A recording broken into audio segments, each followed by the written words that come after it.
Here we'll have the reception, the welcome reception presented by LOCAP, right outside in the museum. Lots of wonderful food, drink, music, fun and games. It'll be great. And then we'll bowl tomorrow. We'll have a rock concert tomorrow. We'll have a kids clinic Saturday morning. We'll have a great roundtable lunch. And then we'll come back here Saturday evening at 5 o'clock to celebrate with the pre-induction reception. More great food all the way through the museum. A lot of fun, more people, and then we'll go up and do the dance at the Natchitoches Event Center. We want to get started today by letting you hear from people who are very important to us, and maybe the most important person in Natchitoches Parish is our parish president, and today he's very important because he's also the caterer for the reception. So, Parish President John Richmond. John?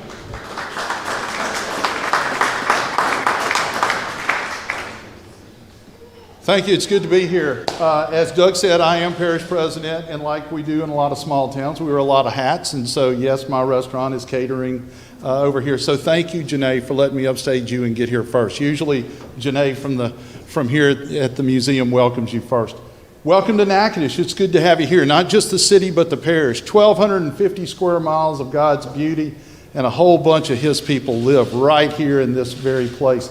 We're glad to have you. For those of you who are being inducted, we're proud of not only what you've done to bring notoriety to our state, but what you've done as mentors and what you've done as leaders and as role models for young people, old people, and out-of-shape people like me. So we're very thankful for all you've done to inspire us to do great things and to be part of the great things that you've done through the years.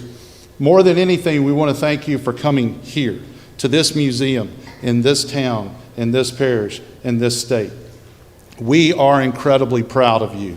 If you've never been to Natchitoches before, the first time you come, I always say you're a friend, the next time you're family. So for those of you who it's your first time, welcome, friends. Come on in, take your coat off and get comfortable. It's hot outside. Let's just enjoy each other's company and a great celebration of great athletes and the Louisiana Museum. And also, I'd like to make sure you know, next time you come, your family. We may remember your name. We'll open the door and say, welcome home. I promise that'll happen in more places than not around this town. Doug, thank you for letting me take a moment to welcome our guest. It's good to have you here. Have fun. It's your weekend.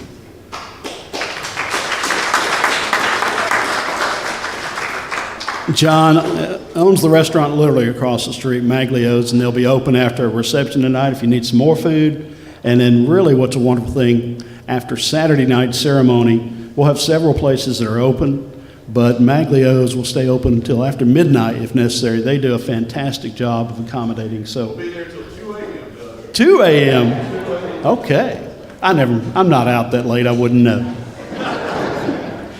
John mentioned the museum. It is, as everybody who's new to it has seen, it's an amazing, stunning facility. It was built by the state of Louisiana and the Louisiana Sports Hall of Fame Foundation at a cost of $23 million 10 years ago. This is our 10th anniversary of being in this shrine. This is far greater than the dreams of the Louisiana Sports Writers Association, which founded the Hall of Fame back in 1958. And the people who make it run are led by Janae Bittiscombe, who you'll hear from in just a moment. But Janae, I'd ask you and your outstanding staff to come up, please. As I said, this is the 10th anniversary. And so we just want to give you a little token of appreciation.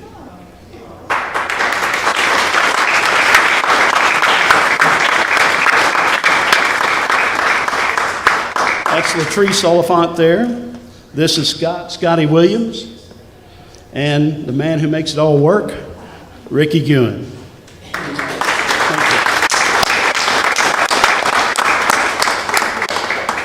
Janae, if you'd like to. Yeah, thank you very much. This is a big surprise. I thought maybe you're just going to introduce us. So, the staff here is always so excited to meet the inductees each year at the Hall of Fame festivities. And this year is extra special. Like Doug's mentioned, it's our 10-year anniversary. So we've been working for months to have your items and develop the display so we can tell your stories and about all your achievements and why you belong in the Louisiana Sports Hall of Fame. So thank you very much for your items. We also had a chance this year to update our permanent exhibits. So most of the cases you're going to see, items have been switched out. We have added items, and we were lucky enough to have 2 brand new cases, one for the Louisiana 4 Heisman Trophy winners, and one for Kim Mulkey's 2023 LSU championship season. So you all get to enjoy that too. And so, I said it our first year, and it really rings true for our 10th year, is that one of the best things of working here at the museum is talking to our visitors and hear them talk about the athletes and the coaches they grew up with and who they played for who were in the Hall of Fame. Sports really do unite people, and you all are so inspirational. So I hope you enjoy your museum and the Hall of Fame activities, and congratulations on your induction. Thank you.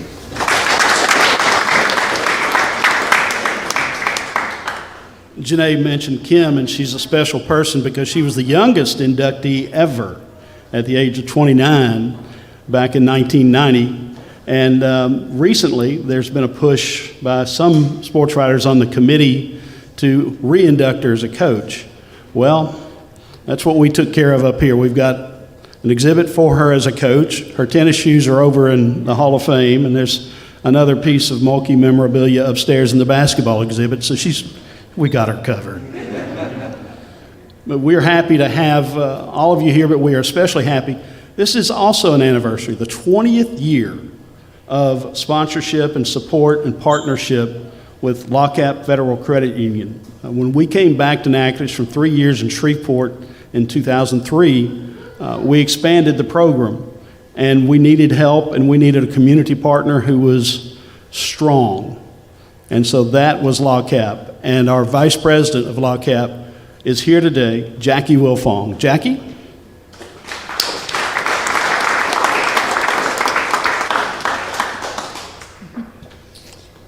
So, ladies and gentlemen, distinguished guests, and fellow sports enthusiasts of the Louisiana Sports Hall of Fame, I'm Jacqueline Walls with LawCap Federal Credit Union, and as Doug says, it's been our 20th year to sponsor. And we started our sponsorship because we recognized the common values that we shared. And today we gather to celebrate our inductees, and they demonstrate these values as well. Values such as leadership, dedication, and sacrifice.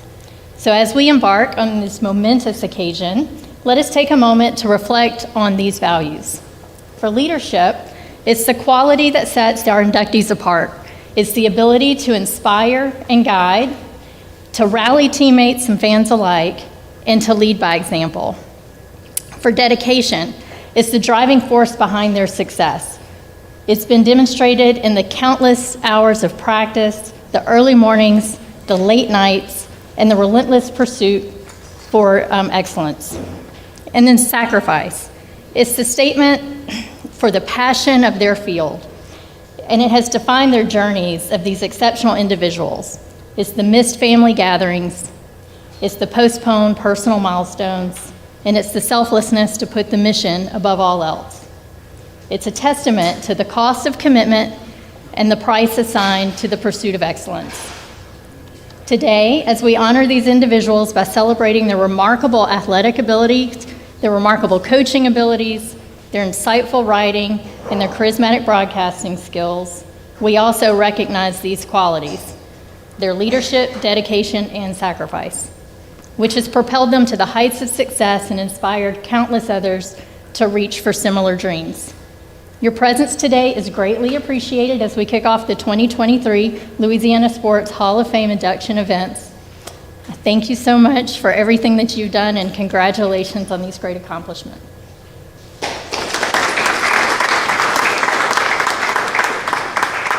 Jackie was on the dance line at Huntington High School and is a mean golfer. Speaking of a sports aficionado, we have the youngest mayor in our city's history, the first African-American mayor in our city's history, and continuing a tradition. It seems like we have had 2 coaches in the last 3 mayors, and another guy around a sporting goods store. So not to say Natchitoches is a big sports town, but Natchitoches is a big sports town. And our mayor and a huge sports fan is Ronnie Williams Jr. Ronnie?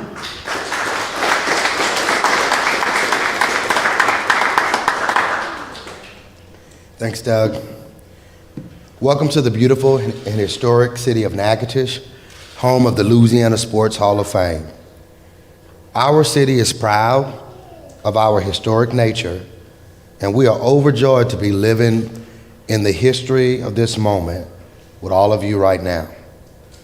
Today, we will start to witness the induction of 12 amazing individuals into the Louisiana Sports Hall of Fame. It is a moment that has been earned throughout a lifetime of dedication and hard work. If inspiration is what you need in life, sit back and listen to the amazing sagas that are to come of the 2023 induction class.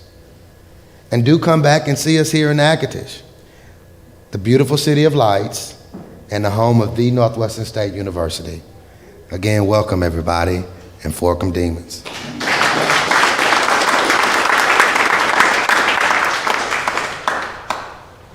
We're also pleased to be joined today, and we're not going to ask her to speak or sing or dance or do anything else on that line, but she could if we asked. Miss Louisiana, who is a Northwestern student and has represented our state now for about a month since she was crowned in the ceremonies of Monroe, Mackenzie Scruggs. Mackenzie? Now, Mackenzie, I have to tell you, last year's Miss Louisiana was a whale of a bowler. I mean, she actually worked at a bowling lane when she grew up. Any chance? We'll see tomorrow. Okay. All right, we're pitting you against Matt Forte, and we'll see who has the better score. All right, thank you for being here, Mackenzie. Absolutely. Ronnie Rance and his staff at the Louisiana Sports Hall of Fame Foundation are the driving force behind this and so many other things that happened great for the Hall of Fame during the year. Ronnie came on 7 years ago. We had a good thing. He's made it into a great thing. And it's not just the induction weekend, it's activities around the year, it's the outreach that we have, and it's the passion that he brings to what he does. And this year is very special to him because his college roommate is going in the Hall of Fame. Ronnie, I knew that nobody expected you to be involved with the Hall of Fame. I don't know if you thought Paul would go in the Hall of Fame. After he won 17 games, he was going to somebody's Hall of Fame, that's for sure.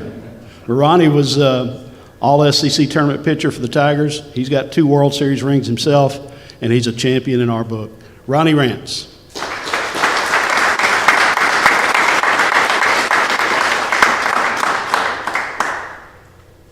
Thanks, Doug. I'll keep my comments brief. It is exciting that I think Paul is the first teammate of mine at LSU that I got to be a part of the call to say, hey, you're getting inducted into the Hall of Fame. And I'm just one of 40 voters, so I didn't have any special say. But another teammate of mine, Todd Walker, is already in the Hall of Fame, and I'm sure many more will come over the years. I was very fortunate to play for Coach Skip Burtman, and we had a lot of great players at LSU. Real quick story about Paul.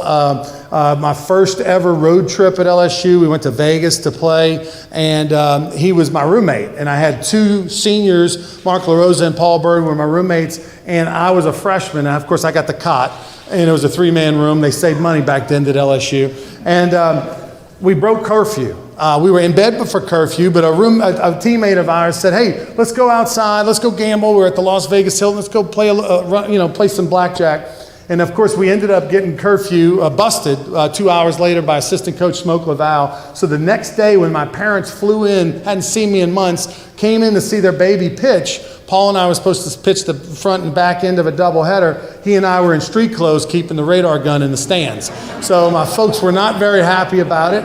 And, thank you, Paul, for that. Appreciate it. And we made Skip's book. He wrote about how we broke curfew. So that was that. Looking forward to a wonderful weekend. We have a jam-packed, fun-filled weekend. We've got 20 volunteers, many of which are college students that are doing their internship. Grayson McDonald, my assistant, Ronette Pellegrin, all of them have worked tirelessly to make this weekend happen, so we appreciate everything they've done. And we're excited for the very first year. We're gonna actually have Hall of Fame jackets, some of which will be given out today. The others will be given out at a special ceremony on Saturday. So all of our Hall of Fame class, beginning in 2023 and beyond, will be getting Hall of Fame jackets. Our past Hall of Famers will have the opportunity to get some as well if they choose. So we're excited about that new tradition as well. And what a joy to work with Doug Ireland each and every day. Thank you, guys.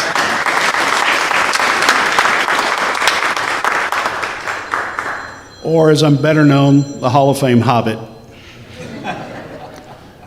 We're excited about everything going on here. We're excited about the family members who are coming in. We appreciate the media who are here, and this is what's going to happen from here on out. We'll bring each inductee up. It's going to be the same order in which we'll induct them on Saturday night, and I'll basically interview them and ask some questions, and we'll hear from them, and then after, if there are questions toward the end, we'll have about 6-8 minutes, maybe a little bit more for each inductee, and we'll hear a lot about their stories, and it's always fun. The way we'll start this is with the sports writers who've done this before. It's a very strange experience for sports writers and sports media because they ask questions. They don't usually answer questions in an interview.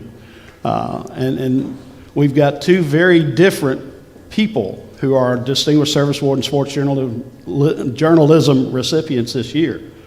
We have the erudite, incredibly eloquent, soft-spoken Bruce Brown, who has influenced Acadiana sports and Louisiana sports with his talents for many, many, many years.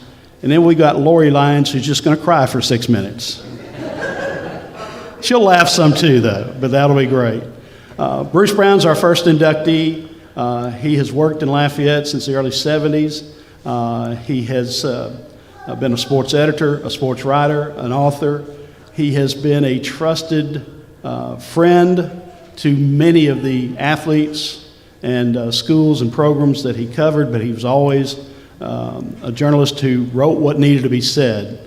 And he has influenced a cadre of many sports journalists who worked with him and for him, and athletes like Walter Davis, right there in Lafayette. Walter Imahara, right there in Lafayette. Bruce has written about those people and many more. Bruce Brown, ladies and gentlemen.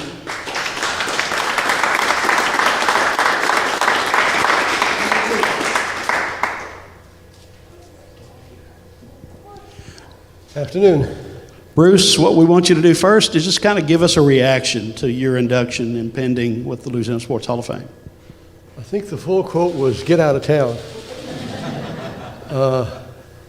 That was unexpected, and you don't live for such moments, but you take them when they come in. That's for sure.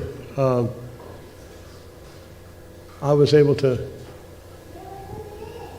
call Walter Imahara and tell him that we were going to go in the same class, and that was fun, a fun deal to be able to do. But no, you don't, or I don't write for acclaim. I write for the athlete, for the kid, and that's the way I've always approached it. And so to be rewarded like this is beyond my imagination. Bruce, tell us, how did you first become a sports writer? How did that happen that you became a sports writer? Probably been writing sports stories since I was in 8th grade. I wrote a write-up of an LSU Wyoming Sugar Bowl game before it happened, and had the final as 20-13, and it was 21-13. Had Jerry DePoyster kicking a record field goal for Wyoming, and they did. And I had Trigger Allen going for 100 yards and a couple of touchdowns, and it was Glenn Smith who did that. But I did all this before the game, and it was almost true to the letter. And so I showed it to my dad, and he said, "You may have something here." I always thought I wanted to do that. Dad was a petroleum engineer, making more than I would ever make, but and it just sunk in. I played a little bit of sports when I was growing up, and I have some fraction of an inch of knowing what you go through to be an athlete of this quality. And I can appreciate their effort and their dedication to it. And especially the sports that don't get the recognition, your cross-country people, your swimmers, your tennis players even. there's a lot of hours they spend, and nobody knows about them. Because they're out there working, and right now there's kids out training for cross country. In this weather, they can have it. I left that long ago behind. But they deserve the recognition just because of their dedication. And I like bringing that forward. Technology has totally changed media as we know it, but you go back to the days of teletype and press that used ink and that sort of thing. Tell us how you've seen this business evolve and what you think of it. Well, I covered my first game with a stone tablet. I just kind of banged it out and just turned it in, and it took a little while, but that had to work. No, we had manual typewriters. Yes, there are manual typewriters in the world. We typed onto paper, which is not used anymore. You had to send the story on a telecopier, which I don't think exists anymore. And you sent it page by page. And very often, at least I found, when covering UL athletics, University of Louisiana athletics, that I would have a game story and sidebar due, and before I could get to the plane and go back with the team, or else I found another way home. It's changed enormously, not for the better necessarily, because ethics are somewhat out the door now. Because of internet, because of Twitter, people can put anything out there and get away with it. And that's not right. That's not what it should be about. You go back to Ben Bradley with the Washington Post. He had 3 and 4 confirmations before he'd print anything on Richard Nixon. And he insisted on that. That was what journalists did then. And now it's kind of haphazard right now, to say the least. Now, Dan McDonald is here. He's a Hall of Fame journalist, and he was one of the people who worked with you and on your staff. He tells me that nobody wrote better, faster than Bruce Brown. How did you learn how to write so fast? Desperation. That can motivate you to do many different things. But I would write, start from first quarter on, and just keep building it to the top, and hope like hell he had a good lead by the time it was over, because that had to go on pretty quickly as well. Glenn Quibido once said I was the fastest deadline writer he had seen, and I guess I was at the time. Made the desk people back at the office very happy. If you want to read wonderful writing, look in your program, the profile of Mr. Imahara. Bruce Brown wrote it. So before we let you go, what can you say about the remarkable Walter Imahara? I relayed something to somebody that asked me about being named to the Hall of Fame, and I told them, and this was the truth, when I found out, I went and made a list of 20, 25 people who I had covered in my time, and I called them up and thanked them for their careers, because they made it such a blast for 40 years to do that. And I mean that sincerely. Without them, I wouldn't have a gig, but just wanted them to know how much they meant to me. So. Well, you've meant a lot to them and to all of us who've read your work and worked alongside you and fielded early morning phone calls when the advertiser was an afternoon paper telling me that the fax machine didn't work and the telecopter we needed to resend, but you were always gentle. Roger Brandt, not so much. But thank you, Bruce, for what you've meant to the LSWA, what you mean to the state of Louisiana, and congratulations. Thank you.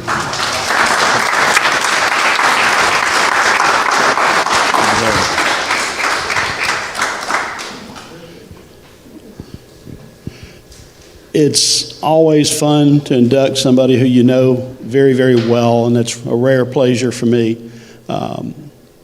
Lori has had 2 children with her husband, Marty, who have come here to college and kept me entertained. Her youngest just graduated, was the editor of the student newspaper, and now is in her first month as a professional journalist. Her mom started as a clerk, and her mom climbed up in this profession against all odds. When she was started in this business, women were not welcomed. Women were taken advantage of in terms of go get the coffee, go pick up the paper we need, whatever it was. It wasn't about journalism when she started, but she quickly earned the respect of the coworkers, and she got an opportunity, and she ran with it. And she made people respect her work. They eventually wanted her to cover them wherever they were. And the student athletes, the coaches, the teams, the fan bases were thrilled when the lady from the Times-Picayune showed up. She became Writer of the Year in the state of Louisiana. She became the second president of the LSWA behind a Hall of Fame inductee right in front of her, Robin Fambrough. Just a remarkable career, and one that has brought us to this weekend in which Lori's going to cry and laugh all weekend.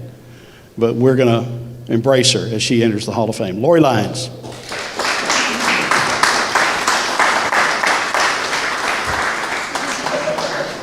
It may not be enough. We're stocked up on Kleenex. Oh, good. Don't worry. I am a crier. I cry at commercials, movies, you name it. And I wish I was one of those dainty criers, you ladies who can go, oh, not me. Now I'm going to be blubbery and red-faced. And if you see me later and I don't have eyebrows, just let me know and I'll go to the bathroom and fix it. Okay. Yeah. Okay. You start. Yeah. React to this. Oh, God. I can't. I have been coming to this event for 30 years. My first one was in 1991 when we used to be at the Ramada. All of us would be at the Ramada. And I have sat in the audience and I have cried while people like you stood on that stage and tried to explain what it means and how it feels and what an honor it is and how humbled you are. And now it's my turn to do that, and as good as I am with words, I don't have the words to do it. It is humbling, it is surreal. When I punched my name in that computer database and saw my name and my picture, there I go. And then when I saw Walter Davis, I said, come here, you have to do this, come here. And I saw his face, and he did it. And then Wendell Davis came in, and I said, come here, you have to do this.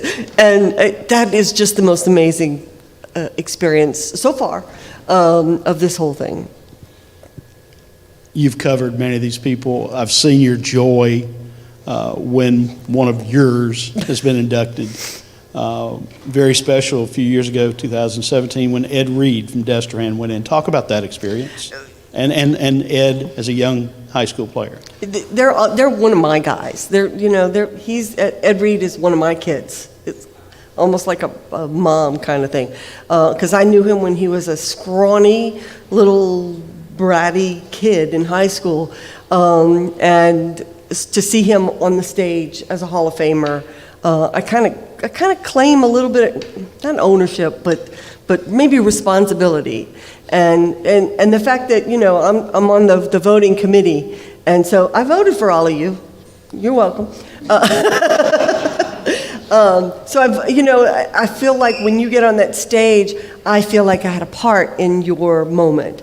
And so I feel like a sense of pride that, I did that. I voted for him, and God, I'm so happy for you. And again, it's to be on the other side of that is just very strange. Speaking of strange, your progression in this industry. Tell us about how tough it was and how you earned your way through. My first day on the job, 1986, I walked in, and I had moved back from living in New Orleans. I was a student at Loyola. It took me a little while to get through. We won't go there. And I had moved back with my parents in Houma. And I got the job at the Times-Picayune a few weeks later, thanks to my dear friend Les East, who said, hey, I got this friend, and there's an opening, and he put me with Tom Lindley, who was the editor then. And the first day on the job, I walked in, I drove from Houma to downtown New Orleans, parked my car, made my way up the escalator to the third. It was a Sunday, and Sunday the cafeteria was closed in the Times-Picayune. So I walked in, and the first thing they said to me was, hey, Lori, hey, you need to go get us our dinner. And I almost quit. And I said, is that what this is going to be? But it wasn't. It was just a Sunday. I was the new person. It was my turn. And there were some challenges. I was the only female in the sports department. Not a lot of people took me seriously. Not a lot of people thought I had a brain. And not a lot of people thought that I should be writing about sports. You're a girl, what do you know about sports? And my line, and you'll hear it, is, well, you know what, I'm not a fireman either, but I can write a story telling you how your house burned down. So why do I have to have played football or baseball to write about it? I can tell you what happened. And so as little things would come up that nobody else wanted to do, I said, well, I'll do it. My very first byline at the Times-Picayune was a charity night golf tournament Morton Anderson was putting on at the Country Club in Destrehan. It was about 28 degrees, and they had glow-in-the-dark balls and pins on the fairway and flags, and that was my first story that I did, and none of the real sports writers wanted to cover that. So I said, well, I'll do it. And then it went to softball games and the leagues and the kids.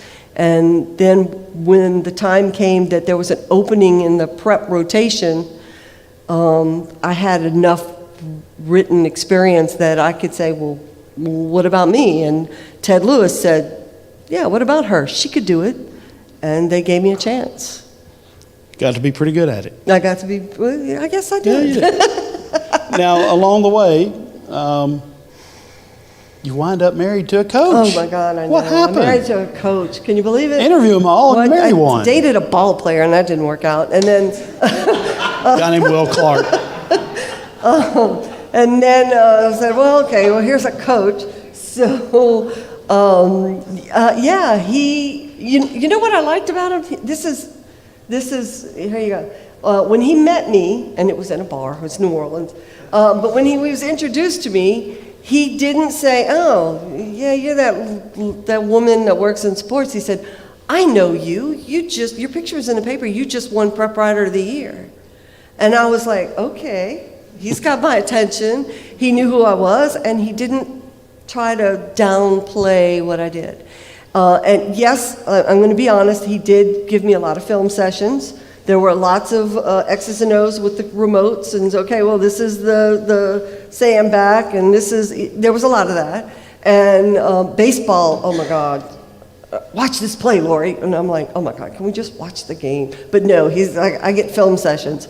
And he was an offensive line coach too, so I get to learn swim moves and things like that. But he has taught me a lot about sports, but he also believed in what I was doing and didn't say, oh, she's the girl that covers sports. He kind of appreciated me for what I was doing and won my heart. And you never misquoted him?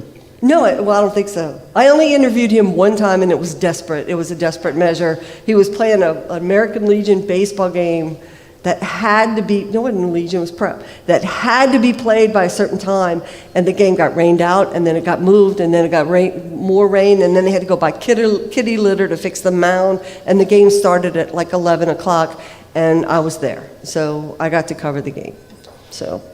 Marty and Lori are also the LSWA Boo-Ray King and Queen in the hospitality suite. And I was the beer babe back in the day, too. That's true. You did a great job of being sure we stayed hydrated. I also wanted to point out, too, that I have one child who is on the staff at Tulane University, the football staff at Tulane University, another one who is a head football coach at Hahnville High School, and another one who was a budding journalist. So I don't think they kind of had choices in these matters, but they did follow in the family footsteps. Pretty big foot to fill. Congratulations, Thank Lori. you so much. Very, very happy. I didn't cry too much.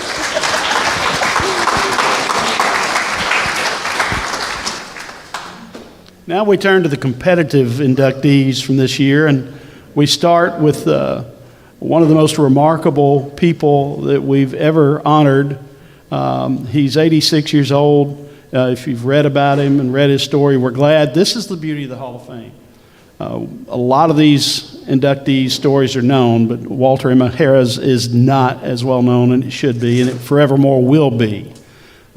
Spent 2.5 years as a child with his family in an internment camp in California during World War II. Japanese people were yanked from their homes, American citizens, and put there.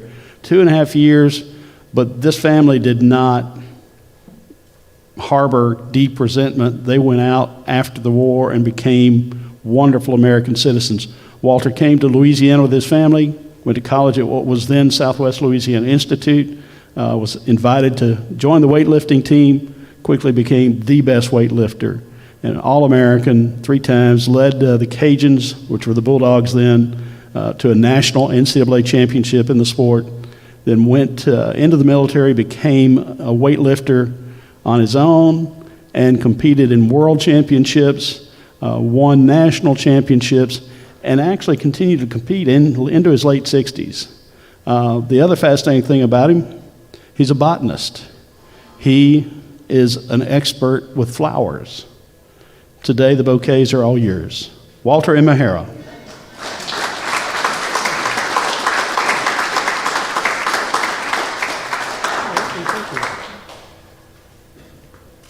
Hello, everybody. So, Walter, react to this. What does going into the Louisiana Sports Hall of Fame mean to you? Well, it's like a big dream. You got to remember, I started weightlifting in 1955. So it's been a long journey.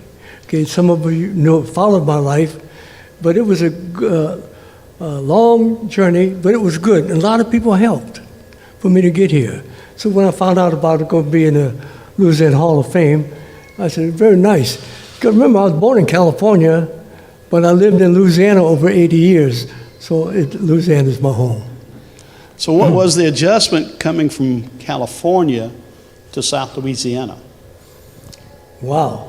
That's, I have to go back over 80 years. You know, my life really started December 7th, 1941. You know, when Japan bombed Pearl Harbor. And my parents lived in California, and the American government said they're going to put us all in a concentration camp. And my parents said, wait, we were Americans. Okay, my parents both were born in California, but didn't do any good, so we spent 3.5 years in camp. But it was really, as a child, it wasn't bad. We were in you couldn't go anywhere, but there's no escape because there are 10 camps throughout America, 120,000 Japanese, 70% American citizen, and they all said one thing, we're American citizen, but they knew the circumstances, so there was no escape. There's no damage against the American government. You get to Louisiana, it's time to go to college. You started at LSU and didn't find that the best fit. You went across the basin to Lafayette, settled in a little bit. How did you get into weightlifting? What was the appeal, and how did you find out that you were good at it? When I went to Southwestern, you got to remember I was like the only Japanese American on campus, and the people were there were not prejudiced because they were a Cajun background. How can they be prejudiced? So they accepted me, and there's two things that I have said all my life, which none of you will ever be asked. You know, are you an American? Yeah, I'm a Japanese American. Yeah, I'm American. Okay, now things have changed. I'm told I'm now an Asian American. Yeah. So I'll change my tune. Well, your tune's been pretty good. What prompted you, after all the weightlifting success at college and you graduate, You went into the military. What was the motivation there? There were 9 of us in the family, and 8 of us got college education. My parents pushed education. That's the only way you're going to get over the fit into society. And you got to remember now, in the early years, no one put money into college education for women. Like wasting money because they're going to be housewives and mothers. But the Japanese Americans, starting from 1945 on, they said everybody goes to college. Okay, so when you get 8 out of 9 get a college education, my parents also pushed because of the education, you're going to get good jobs. Okay, when you get your good job, the third thing that you got to do is you got to obey the rules. What's wrong with America right now? I don't like it.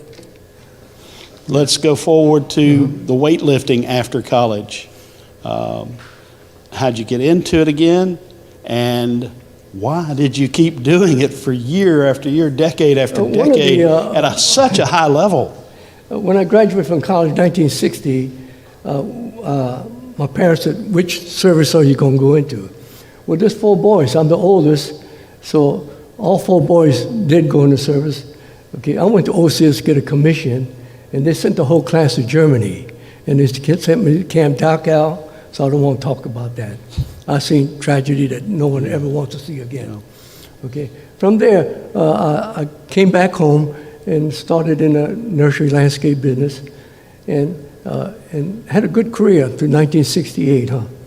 Then for 12 years, I put full concentration in the nursery garden center business. Okay, in 1980, I got back into the master's program, which is for age 35 and above. And I became the national chairman, then became world chairman for 24 years. And it was really nice. I got to travel around the world. It was very good. And you got to remember now, when I stand before a group at the Worlds, or even here, to me, I look like you guys see.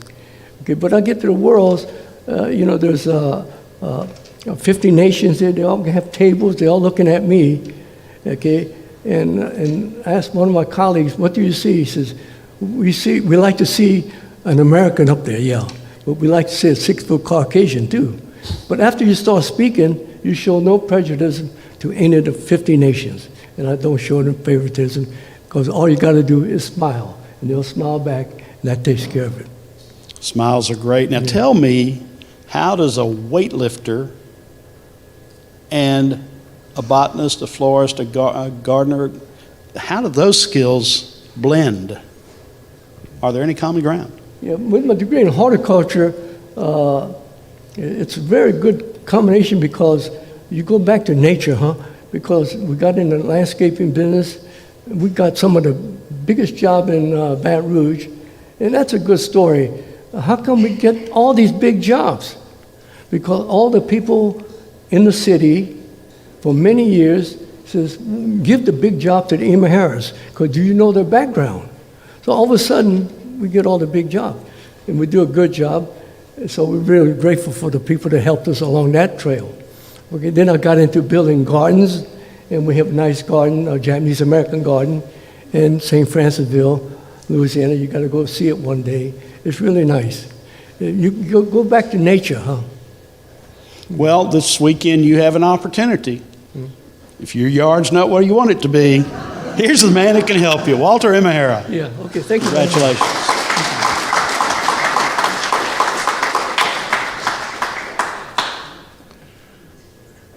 Our next inductee came out of New Orleans when he was finished with high school at John McDonough as a very talented young baseball player, and he got an opportunity at a tryout camp for Kansas City and impressed enough to get the opportunity of professional baseball. He's never left.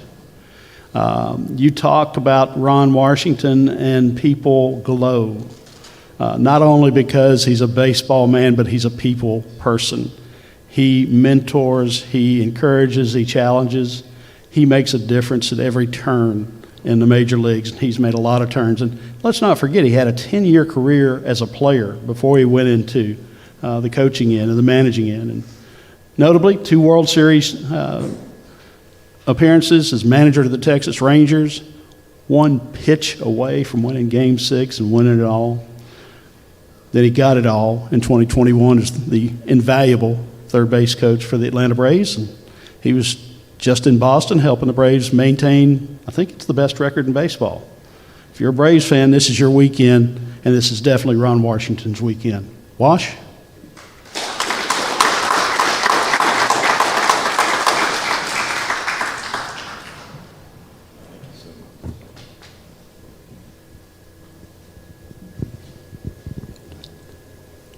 Wash, tell us what this induction means to you. Well, when I got the word, all I could say is wow, because I was just a young kid running behind a baseball. Any baseball that moved in the city of New Orleans, I was running behind it. And I would never imagine in my wildest dream that I would be inducted into a Hall of Fame. Growing up, I just was always taught to believe in giving. And that's all I've ever done. I just want to give. And if I'm giving you something that can help you, somewhere along the way, someone gave it to me. I didn't invent it, and I didn't earn the things that I have gotten in my life alone. It's people that help you along the way.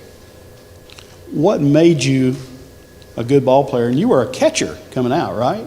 Yes, I was a catcher. I was 138 pounds. I was full of vinegar. I had brothers that always challenged me, so I wasn't ever anything that I didn't think I could do. Failure wasn't a part of my vocabulary. I might have failed, but that was in the moment. Failure's only temporary. It's permanent when you allow it to be permanent in what you're trying to accomplish. Sometimes you have to take failures to make it. And it's a learning experience. And that's the one thing I've always told these kids when I begin to coach. Okay, you failed, but we can come back tomorrow and we can do something about that failure.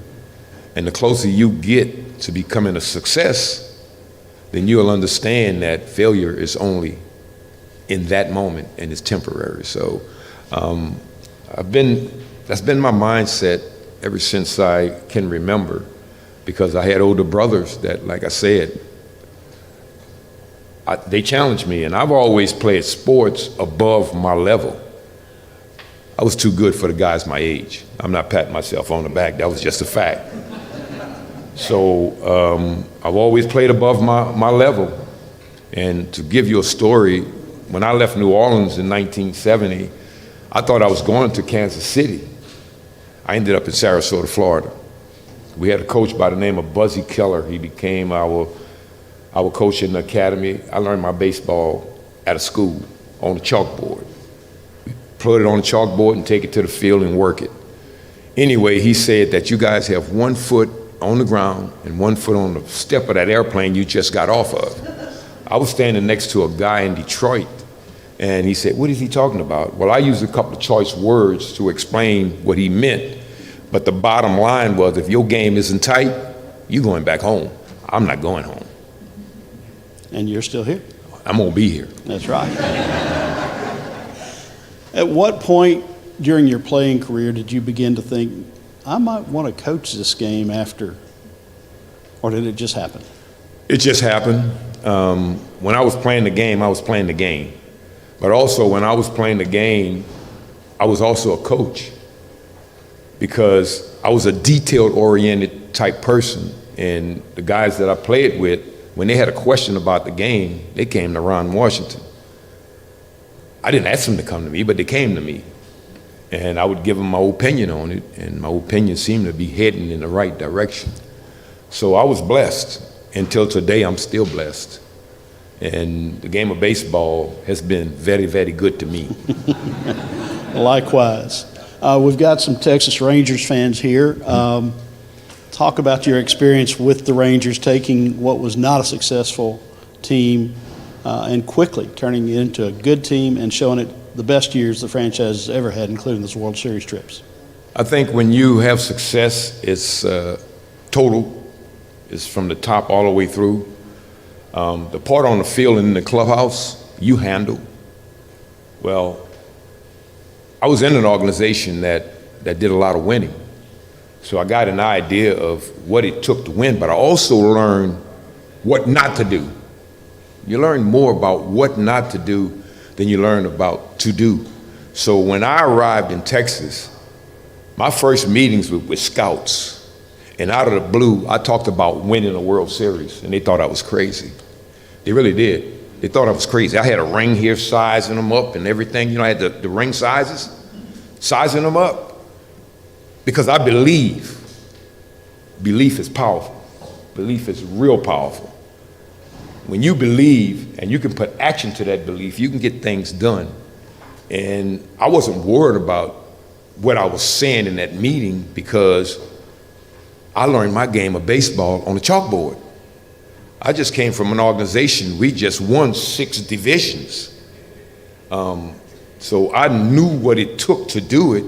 It was just trying to get everyone else to get on board. And that's everyone from the top to the bottom. So I never doubted that. And that was in 2007, 2007. We struggled in 7, we got better in 8. We made the playoffs in 9, 10 and 11, we went to the World Series. You know, I had 5 years of 90 wins or more. I was the leader. It was the guys that went between the lines that did it, and it was the organization that supplied the players that gave me that opportunity. But I had to get those guys to believe in the direction that I wanted to go in because I was the leader. And they were gonna follow me or they was gonna go in a different direction. So daily, it was about coming to work and doing what you have to do. I created this atmosphere of ACE, attitude, commitment, and effort. Every morning you wake up, you control your attitude. The commitment part of it, you know, you come and do whatever you have to do to get done what needs to be done. And I've never been on a team or in an organization that didn't have effort. And that's what it was about, just positivity all the time. And putting action to that positivity. You use the word belief, then anybody can say, I believe, but can you put the action to the word of belief, which will cause feelings for more than just you. It's an organization. And that's what happened in Texas. I had a great group of kids that loved to play, and we got to the point where the city of Arlington, Texas, and the surrounding areas, they could not wait to get to the ballpark to see what the Texas Rangers had to offer. That's the way we played. We played every facet of the game, which in the game today, they're taking facets out of it. Baseball is baseball, and under baseball, there's thousands of things that goes with baseball. And in today's game, they're trying to eliminate what creates the game. So I've always had it. We bunt it, we hit and run, we move runners, we did what the game asked us to do. You know, we squeezed, we did everything the game would present. We wanted to do it. And I was asked, if there was anything about your team that you want people to know, I want them to say, them guys play baseball, however the game presents it. And my years in Texas, we did that. Presently in Atlanta, we are doing that. So that's baseball. To get over the top in 21 and have that championship, how fulfilling was that? Well, I had been in the game at the time 52 years. That's just go to show you how tough it is to win. I was in the game 52 years when I finally got a World Series. It's not easy to do. Whether you're in Little League, high school, college, pro ball, it's not that easy. Everything has to come together. And it came together in 21 with a young group that we put together in 19 and made them believe, made them commit, made them have attitude. Effort was never a problem. So it came through and it came true, you know. I brought my ring with me. I wanted to wear it, but we got here so quick this evening, I didn't have a chance to do it. But I will have it tomorrow. And let me tell you something. It is something special when you see this ring. It's not like anything out there. You got yours, Paul? Did you bring it? It's in the case. Okay. You got version 1 that opens up and has another stadium inside the top of the ring. That's right. It is very, very special. From the size of his, you could sprain your finger wearing it. I mean, Well, because mine's open, mine's is a little bigger than his. speaking of wearing things, Ronnie, Wow.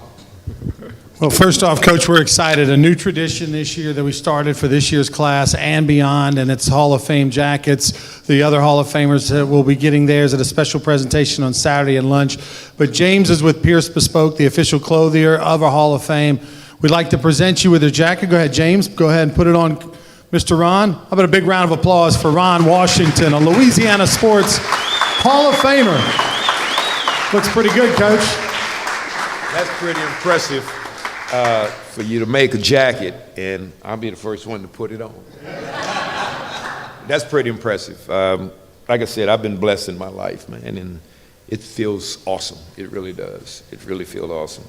I got my wife and my sister-in-laws here, and they've been my support ever since I can remember, since we got together in 1970. And it's nice to be the first one to put it on, and it feels great. And I told them the size over the phone. it looks good too. Well, thank you. Ron Washington, everybody. Thank you.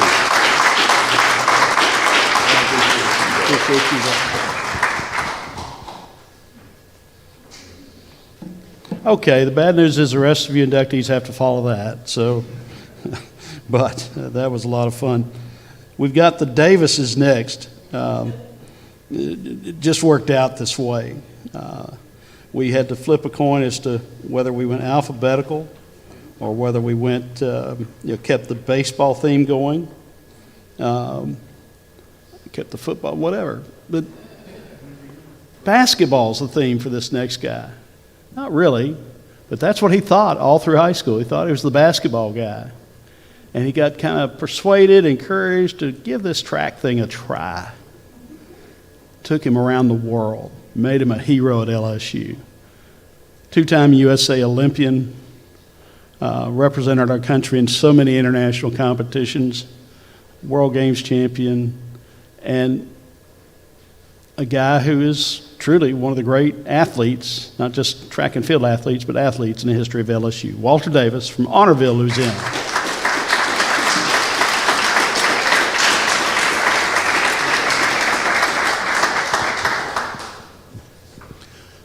So, Walter, what's all this mean to you? I got to go after that performance? I'm sorry. I need to be pinched. I feel like it's a dream. Like, I never, like competing, that wasn't my goal to be a Hall of Famer. I always competed just to have the best competition, to be the best that I can be that day. So that was never a dream of mine, but I'm still in awe. Like, I'm still in awe, and it's an honor. I'm blessed. I'm blessed to say I'm being inducted into the Louisiana Hall of Fame. Now, you knew as you were a little kid you could jump, but probably all you wanted to do at that point in time was dunk, right? Yeah. You were a pretty good basketball player, made the state All-Star game. Yeah, I was all right in basketball, but my coach convinced me. He was like, it's a lot of 6'2" basketball players. He was like, but it's not a lot of 6'2" basketball players who got the possibility of making the Olympic team. And I took his advice and I stuck with track and field. And here I am today being inducted into the Hall of Fame. Like, you can't ask for, like, I'm in awe. I'm like, so like when people say be humble, like, forgive me if I'm not humble when y'all see me, because like, why would you be humble in the Hall of Fame? Like, why? Track and field, you really, obviously high school was one experience, but then you get to Barton and, it's a high caliber track, but then you choose between LSU and Arkansas and you stay home. Not long from the house, but big time track and field. What was that transition like for you to go from low key to high intensity track and field?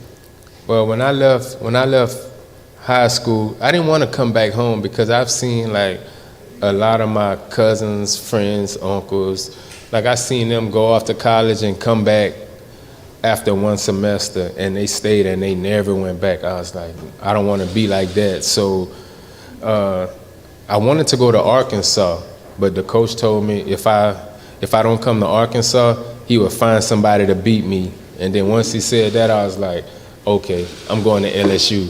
So now you're going to have to find somebody to beat me. So I ended up going to LSU, and it paid off for me. It paid off really well, I think. Yes, it did. It paid off for LSU. I know reading what Coach Scheck-Snyder says about you and about leadership and holding the people accountable. It's not just the running and jumping. For you, it was the leadership. Talk about that role and feeling that.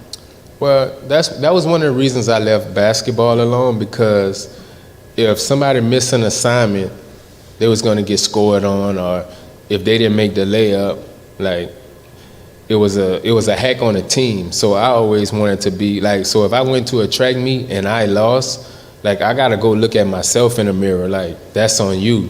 So that's why I really stuck with track and field. So if I lose, that's on you. But I don't have to depend on anybody else but myself. Kid from Arnaville, you're so good. Hold on, I'm from Leonville.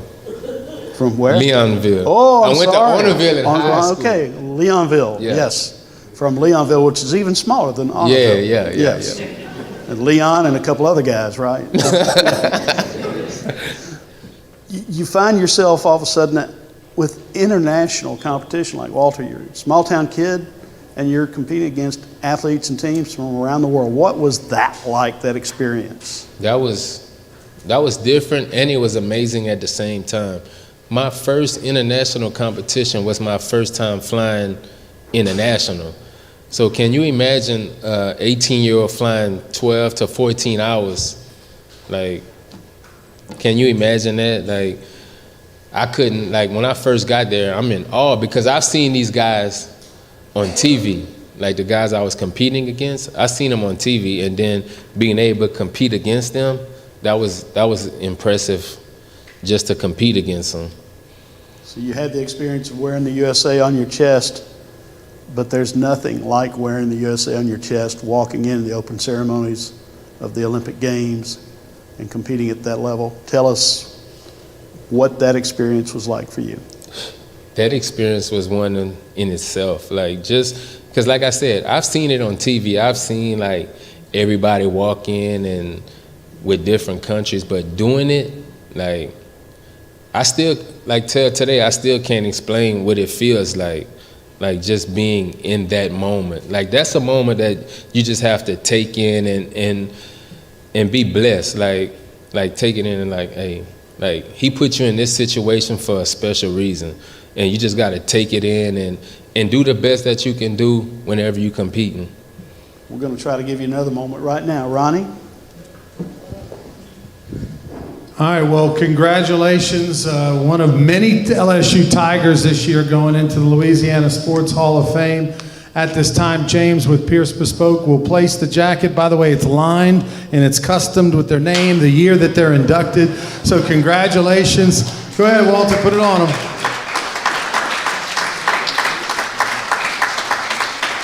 Perfect fit. Looks good. Congratulations. Another Hall of Famer, Walter Davis, everybody.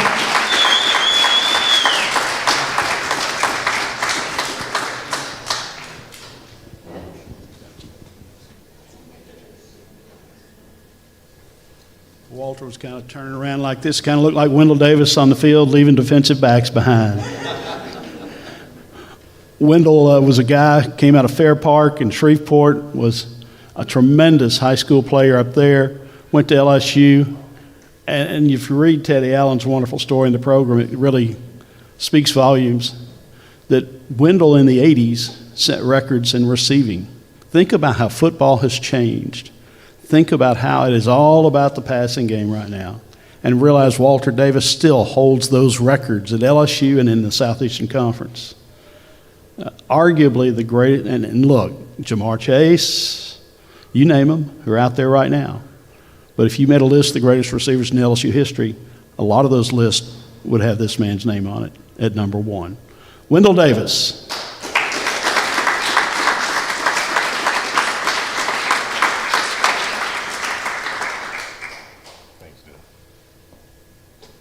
So again, your reaction to coming into the Louisiana Sports Hall of Fame.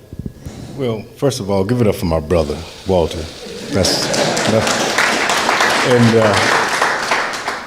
Coach, you can put me in anytime, all right? You're a good motivator, so I'm ready to get in, Coach. Put me into play. When I first got the call, I was in shock. I was surprised, but I was in shock. But immediately, memories started to come back to me about my football career in Louisiana.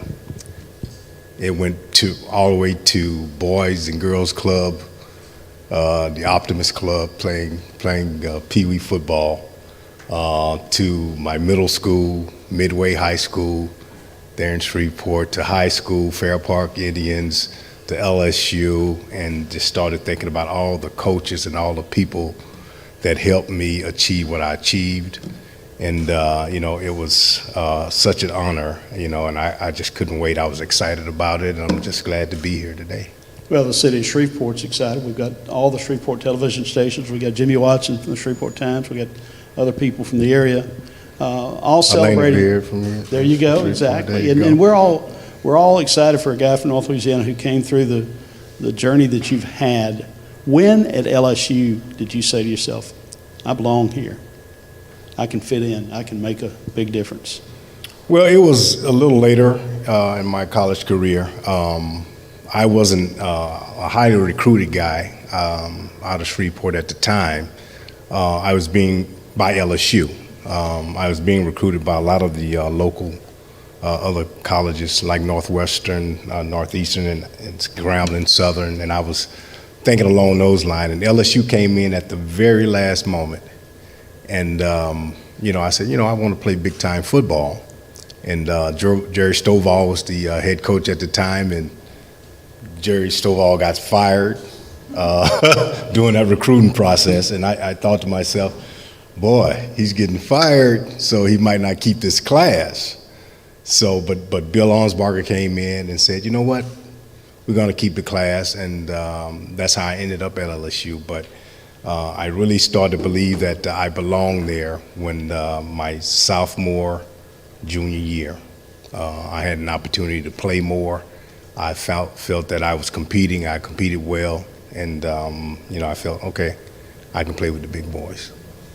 And that was proven pretty quickly, and you had a wonderful connection with a guy from South Louisiana who was throwing you the ball. Talk about the Hodson to Davis connection. Yeah, Tommy Hodson was my star quarterback. Tommy came in. I looked pretty unassuming. You wouldn't think I played football if you met me on the street. Tommy was worse than that. Tommy was the skinny kid, great basketball player, but you see him on the street, you wouldn't think, hey, this kid quarterback. But he was highly recruited. And I thought to myself, I need to get to know him. I need to get to know him, and as a redshirt freshman. So, in that summer, Tommy and I worked out all the time. We would lift weights, and we'll go to the field, and we go up and down the field. I'm running routes, he's throwing the ball, and the hope was that this chemistry would carry over into a game, and fortunately, it did. It carried over, and Tommy really gained confidence in me and knew that, I would be there where I need to be on the field, and that helped out, and he was very instrumental in me doing what I did at LSU. There's so many games we could talk about. Just quick answer: was there one team that you loved to play against? One team? One team. This is the game. I got to show out. Matt ain't gonna like this. It was Tulane at the time, because it was an in-state rivalry. That's right. Yeah, when I played, Tulane was the team that we loved playing in-state, but out of state it was Florida. was a big rivalry for us, and then later came Alabama. But I had some pretty good games against those teams. You had a remarkable game in your last game in the Gator Bowl against South Carolina. Yeah. Lit those guys up. Tell us about that game. Yeah. Well, that was the bowl game, my last bowl game. And all my years at LSU, we went to a bowl game, fortunately, every year, but we lost. And our senior class was, we were tired of losing, quite frank with you, but we said we're not going to lose this bowl game, our senior year. So the seniors took it up on themselves to make sure of that, and we made everybody in the locker room understand that we're not going to lose this game. And we were going up against South Carolina, which was a very highly touted football team at the time. They had a defense that they called the Black Death. And all they did was blitz. They blitz. And we were known for throwing the ball at the time. So they gave us time, which was a mistake, gave us time to really study the film. And our offensive coaches put us in right positions. And Tommy, the offensive line, our running backs, everybody, we were able to pick up the blitz pretty easily. And that day, we did it like we were in the NFL. And the rest is history. I ended up having a stellar day, and we won the bowl game. Go on in the NFL, and you had a very good career going for 5 years until, the terrible thing happened at Veterans Stadium. But talk about the success that you had as an NFL receiver. Well, I thought I was having a pretty good career at the time. I had surrounded by a lot of veterans there in Chicago. I had guys around me from the Super Bowl.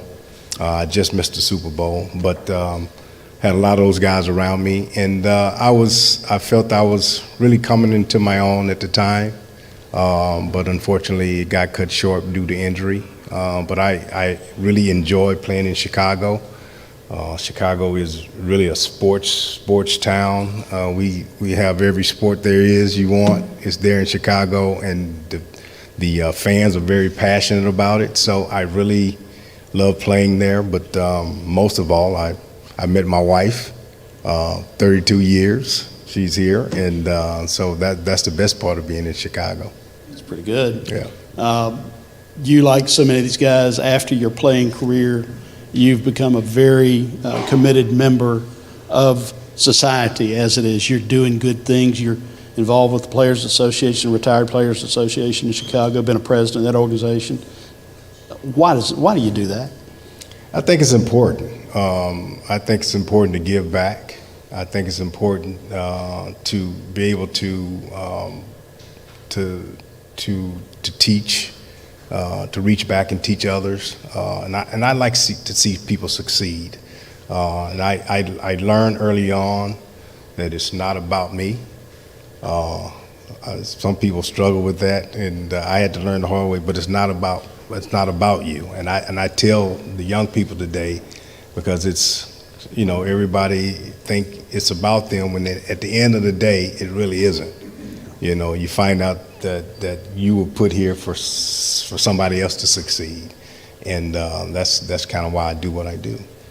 Well, this weekend is about you and 11 other people. Congratulations. You're going to be one of the folks who's going to receive his jacket Saturday at the luncheon. Okay.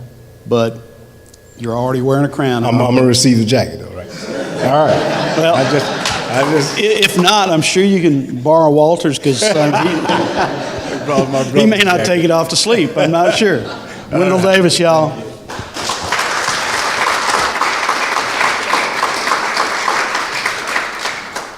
Yeah, the shame of this is we have to keep moving, because we could certainly continue these conversations and just have a great time with each person. It's wonderful. And here's a fella who we met this weekend, and when I say we, it's the Louisiana Sports Hall of Fame met him nearly 30 years ago, when his mentor, one of them, Ron Maestri, was inducted.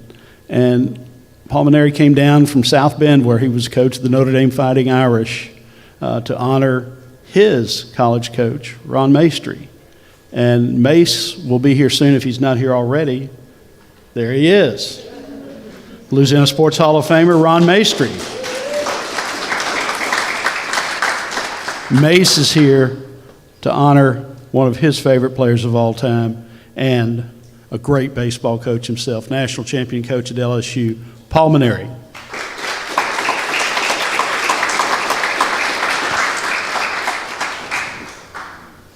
Thank you, Dad. Yeah, I didn't even see Mace come in. Yeah, he snuck in on The us. silver fox snuck in on us. He's always been sly that way. Again, react to this. We are all thrilled to see it, and in fact, we had the opportunity to call you during our selection meeting and tell you you'd been elected, and your reaction was priceless then, so give it to us now. Well, Doug, actually, it's funny you brought that up about, I think it was 1994, wasn't it, when Mace was inducted? I thought about that when Ronnie and you called me, and I had flown down from South Bend, Indiana, because Mace was being inducted into the Louisiana Sports Hall of Fame, and I wanted to be here to honor him. You have to understand why he's so important to me in my life. When I was a young boy growing up, the son of a very legendary junior college baseball coach in Miami, Florida, I knew at a very early age that I wanted to be a college baseball coach. A lot of guys grow up wanting to be big leaguers like Ron Washington. Well, when you look at my physicality, you knew that wasn't going to be a possibility, although you dream. But if I couldn't be a big league ball player, I wanted to be a college baseball coach because I wanted to be like my father. And so all my athletic career in high school and then starting at LSU, and then, of course, I went back and played for my dad for a year. You know, I wanted to find another mentor other than my father, who was just phenomenal. But, you know, as a son, you always want to get something from somebody else. And I really was at my last chance. I had gone to LSU. I had gone back and played for my dad. So this next decision where I was going to go to school was really going to have a large impact on my ability to accomplish that dream of being a college coach. So I was visiting a couple other schools, and I called my father from one of the schools that I was visiting, and he told me that earlier that day that he had received a phone call from Ron Maestri at the University of New Orleans. He said, "I hope you don't mind. I told him you're coming up to visit your girlfriend next weekend in New Orleans." And so Mace said to my father, you know, ask him to come over and see me on the lakefront. So I borrowed a car that day, and I drove over, and I had never met Mace before, and it was amazing. You know, you sit down with somebody. I hope this has happened to everybody in their life at some point, but you sit down with somebody and you're 10 minutes into the conversation and you look up at the sky and you say, "Thank you, God, for bringing this guy into my life." And I knew right then and there that this was the guy I wanted to play for. And from that point in my life, that was the best decision I ever made, because I learned so much from Mace during my 2 years of playing for him about handling players, about promoting your team in the community, about what it took effort-wise, working hard, and so forth.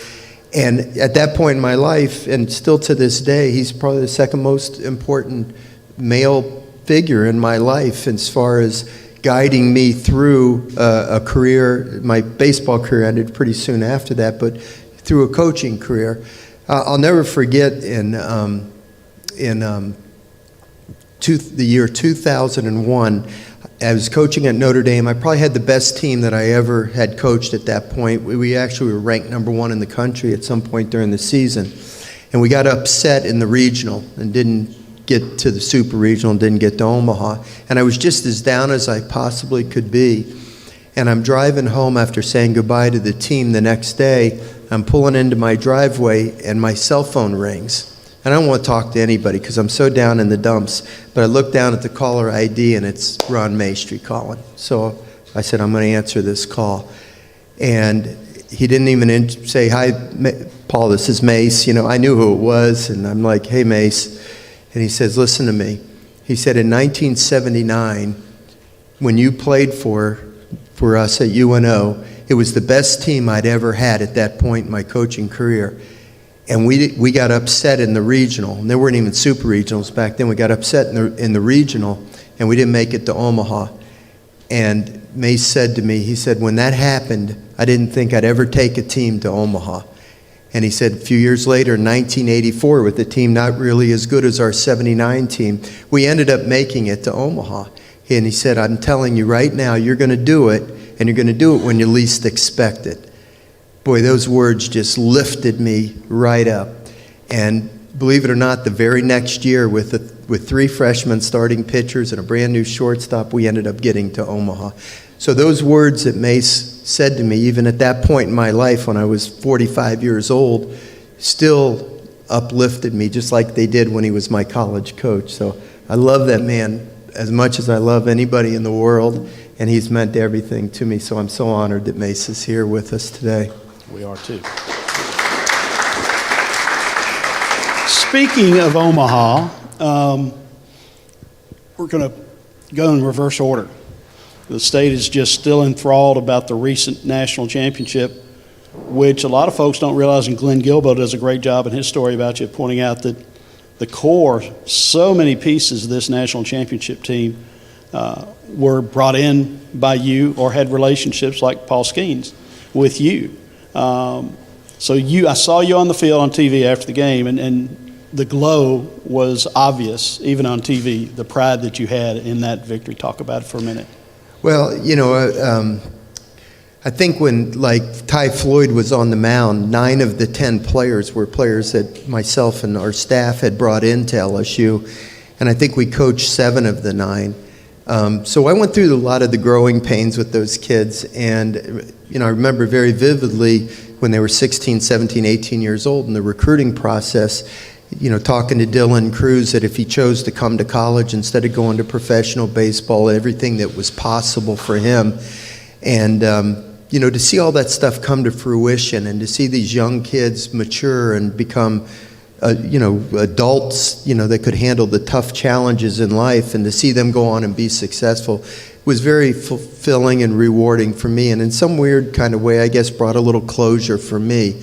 Even though I hadn't coached for 2 years, it kind of brought some closure to my time at LSU because most of those kids have gone into professional baseball now. So I was very proud of them. But when I was down there on the field, it brought back, Doug, a lot of memories from 2009 when we celebrated a national championship. It also brought back some of the disappointing feelings. In 2017, we were so close. We lost to Florida in the finals in 2 close games. And I thought about guys like Alex Bregman and Aaron Nola and Kramer Robertson and Alex Lang and Jared Poche and all these guys that should have won a championship but came so close. Believe me, I know how Ron Washington felt when they didn't win, when they were 1 pitch away from winning that particular year. But, we had the one that we did win, but the next decade proved to me just what a great accomplishment that was because of how hard it was to try to get that second championship. But I took a lot of pride in the championship this year, and I'm glad we don't have to listen anymore to there hasn't been a national championship since 2009. Let's talk about 2009 for a second. You talked about the crush that you had at Notre Dame when you had a great team that didn't quite get there. Now you've got a team, and the last pitch is thrown. Yeah.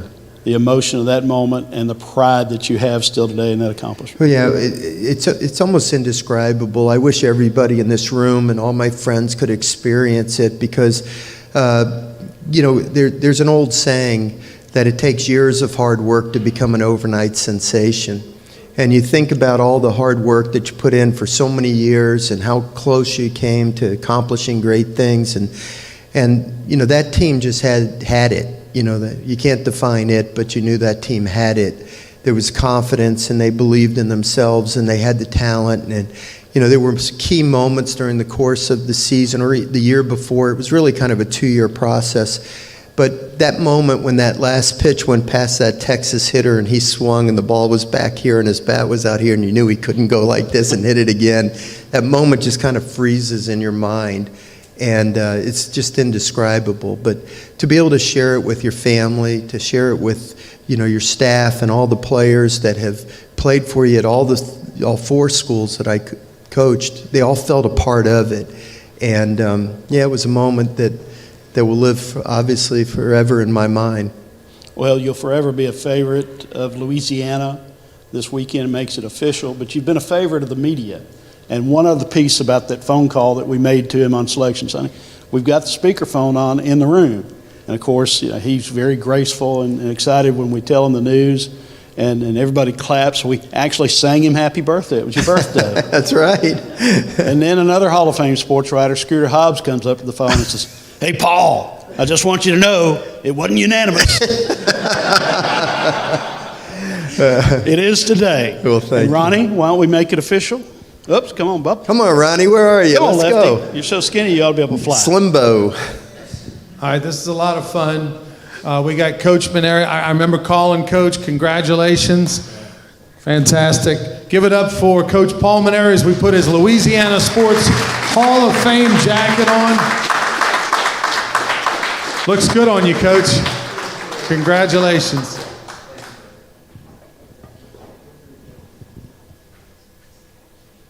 I'm going to use a line that's already been used, Paul. I voted for you.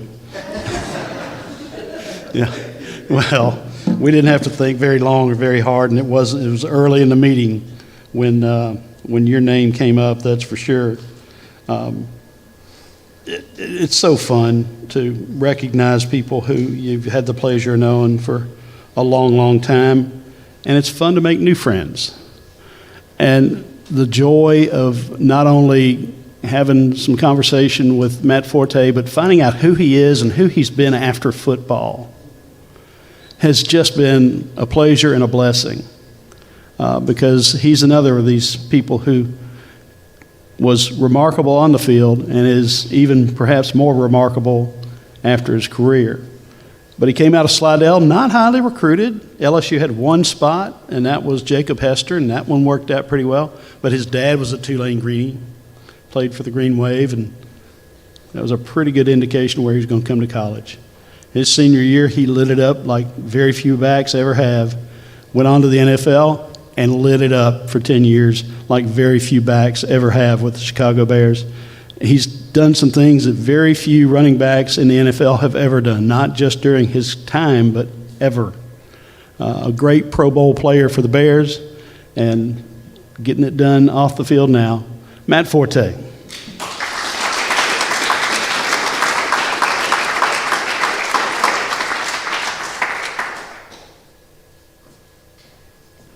Thank you. Thank you. So Matt, talk about the meaning of this to you. It means a lot. I say, especially as a Tulane alumni, around all these LSU people around here, to let y'all know, Tulane, we up there too, especially y'all brothers over there. But yeah, no, it was when I got the call, it was honestly. I wasn't expecting it because, like you said, underrated my entire career. I didn't consider myself underrated. I just think it might have been overlooked, but it's also God's plan at the same time. So, you know, getting this honor was really sweet at the end of a career because I just feel like my entire career. You know, some people get their flowers like while they're playing or like they get a lot of hype and things like that. I never bought into the hype, and I was glad that I didn't have a lot of hype on myself because if you don't turn out to be that good, then, you know, the hype doesn't mean anything. But I'd rather be consistent. And so this was kind of the cherry on top as far as the career that I had to be acknowledged as a Hall of Fame player for the state of Louisiana. Not to overlook your high school career where you were kind of a unicorn because of your skill sets. You could do pretty much anything, catch the ball and run with the ball and return the ball, and the people hated preparing for you. And then you go to Tulane, your dad's school. What did it mean to play at your dad's school? Yeah, it's funny. I didn't want to go to Tulane at first. I knew my dad played there, but I also knew Tulane's past history as well as far as sports. And so I was the guy who, in high school, I was like, man, I'm going to LSU camp. Maybe they'll notice me. I'm going to go to Auburn's camp. I'm going to go to the SEC schools that are close by to see, you know, I want to play in the SEC. And then just, the journey that ended up being, for me, was to go to Tulane because it was the only scholarship offer I had offered as far as Division I. And so it was an easy choice to play close to home, family can watch you, and follow in the footsteps of my father. So being prideful as a 17, 18-year-old, I was like, I want to play at a big school. But then the humbling experience of being able to play in your father's footsteps and being, I believe, the only two father-son team captains from Tulane. I mean, you can't even write that story any better than that. So, it was a blessing to be able to do that. You get to Tulane, you're very productive from the outset. Had some injury problems that kept you from being explosive statistically, but boy, that senior year, you were healthy and 2,000 plus yards and all the things you accomplished. Tell us about that senior year. Yeah, my senior year ended up being, 2,000 plus yards. There was one for the record books and one to remember. It was awesome. It just was like, it was gratifying because when you talk about running back in football, production is like the key to, what a good running back is. You give them the ball, what's the production after that? And so the odds were stacked against me. My junior year, I tore my knee in like the before the last 3 games of the season. Nobody wants the injury towards the end of the season, but had to get surgery, come back off of that in the spring, and we have a new head coach. So we got a brand new head coach, a new offense to install, coming off of an injury. So who thinks the next year is going to be good? Probably nobody. So summer workouts, I ended up taking it back to when I was in high school. And I was like, you know what, this year I'm going to do double workouts in the summer. I'm going to work out in the morning and go to my job, do my summer class, and then I'm going to go back at night or in the evening and do summer workouts. And a lot of the coach thought I was insane, the weightlifting coach. He's like, why do you keep coming back here? I was like, I got a plan, just don't worry about it. I'm doing this. And so worked out twice a day during the whole summer because I was just preparing for that season. Bob Toledo was the coach. He said in the spring, this is the reason why I was doing double workouts. He said, look, Matt, we looked at the film from last year. You're obviously one of the best players on this team. We're going to give you the ball every play pretty much, so be ready. And so I was like, all right, well, that's what I got to do. And the production paid off, so it was really gratifying to know that when you go out there, even though you may be talented and gifted, but when you work really hard, somewhere down the road it's going to pay off for you. You head on to the NFL, and again, instantly productive and successful, and an extended career with the Bears as one of the best running backs in the league. The NFL experience, reflect on that for us. Yeah, NFL was awesome because, again, coming in, it was funny, getting drafted out of Tulane, people would come up to you, man, I watched your whole college career, man. It was great seeing you at Toledo. And I'm like, I was like, yeah. You just told on yourself because that's the wrong school. And, they say Tulsa or somewhere in the T. I was like, yeah, one of those T schools. But, no, it was awesome doing that because, again, coming in, pretty much underrated, was second round. And it was even a blessing to go in the second round. That year, I think there were like 10 running backs that came out. A lot of juniors came out in that draft. A lot of good running backs in that draft class. Chris Johnson, I think the first round was Chris Johnson and Rashard Mendenhall. The Arkansas 2 guys, Felix Jones and Darren McFadden. Should remember my classmates, but it was a ton of them that went in the first round, about 6. And so it started to look like, I don't know if the trend of the running back going early in the round might go, but I got picked up by Chicago, and then from there it was easy to kind of form a routine because there were so many Hall of Fame now guys that were current veterans there. You're talking Brian Urlacher, Lance Briggs, Peanut Tillman, Tommy Harris, all these guys who played in the 06 Super Bowl and were Pro Bowlers, and all I did was watch them because they were defensive guys, but they were the top guys, and I'm going against them every day. So I would try to see what they would do, and they would be in there in the morning early, and they'd be lifting weights or watching film and stuff, and so I kind of just looked at what they did, and I was like, this guy's doing something that nobody else is doing, then I need to be doing that. And so I kind of took that into my repertoire and continued my career there, and just each year tried to reinvent myself. When you become a running back and anybody can come on, I think, in the first year and have success. But once the defense and the defensive coordinators get to know you, they game plan against you to stop you. And when you run in the ball and they put 8 and 9 in the box, and like my first 5 or 6 years in the career, we didn't have any receivers. I was like, well, I got to run the ball and catch it. So ended up working out good for me in the end. So it was a lot of hard work, but I appreciated it. I've got to ask you, considering current events, all of a sudden running back in the NFL is not being respected by ownership. What do you think about what's going on right now? Yeah, it's. I've talked about it a lot. I've been vocal because it's. I think it's kind of a cliche saying, just like they say it's a passing league. Every team that goes to the Super Bowl or goes deep into the playoffs, they probably have a number 1 top-rated quarterback, but they also have a balanced run attack. And so for it to be a passing league in that cliche saying is kind of a cop-out to be able to not pay a certain position long-term. When you got a running back like some of the guys who got franchised, like Saquon Barkley or Josh Jacobs and those guys like that, who are involved in the passing game, their kind of skill set is valuable. And so I posted about it on Instagram yesterday. It's like, yeah, we're not valued, but we're invaluable.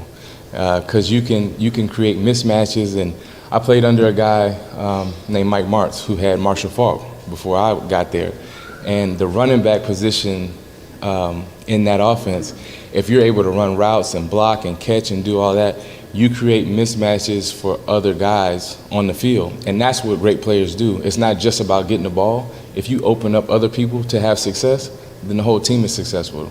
You got 11 guys on offense, 11 on defense. That's a lot of moving parts.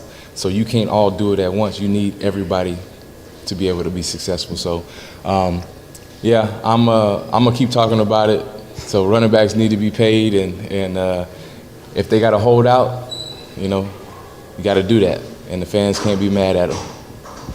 Very quickly, tell us about your activities that you have now that help a lot of people. Yeah, I have my own foundation, the What's Your Forte Foundation, where I started it because when I was a freshman at Tulane, one of my teammates who was a senior, he got killed due to gun violence. And so that affected me because I was close to him and knew him and his family. And he had young children, actually, and it's just kind of like the way life goes. It's like, how is their life going to go now that their father is no longer here? And so when I got to Chicago, I kept seeing the news and realized how much gun violence was going around in the city on the south side and west side of Chicago. So ended up starting a foundation and mentoring young men and women to, hence the name, find what their forte is. Everybody doesn't like sports, so to find out if they like, and give them different experiences. I've been around kids who have never left the same 4 radius block.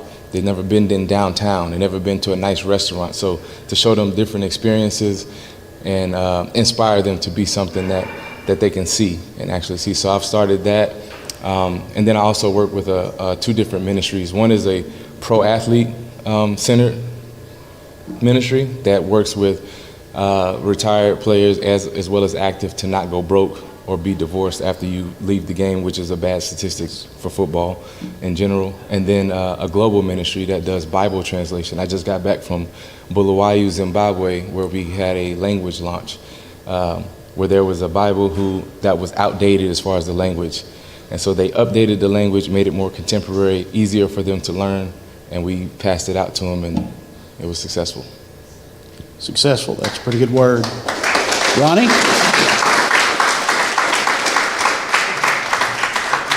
Go on, big fella. Okay, what a question. Matt, the way the transport portal is going, would you have switched to LSU? Absolutely not. That is a politically correct answer. They would have asked for me, and I'd have played like I don't need y'all now, Matt, step over here if you can and put congratulations, Matt Forte, putting on his Louisiana Sports Hall of Fame jacket, everyone. Congratulations.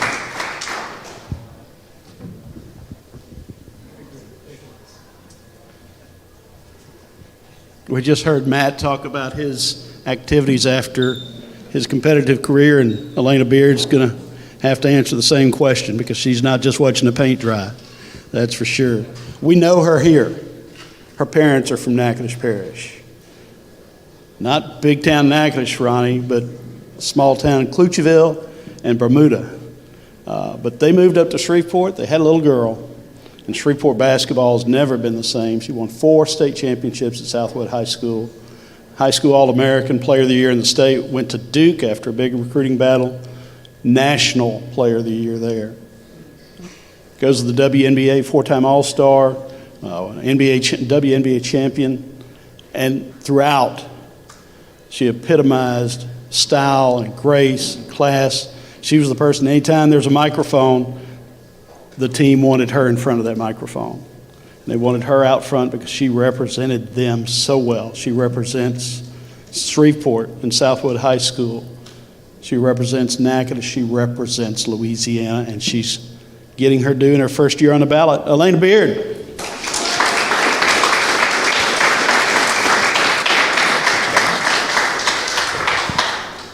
So Elena, Northwestern fans want me to ask, oh, hey. Hi, baby. Big fan.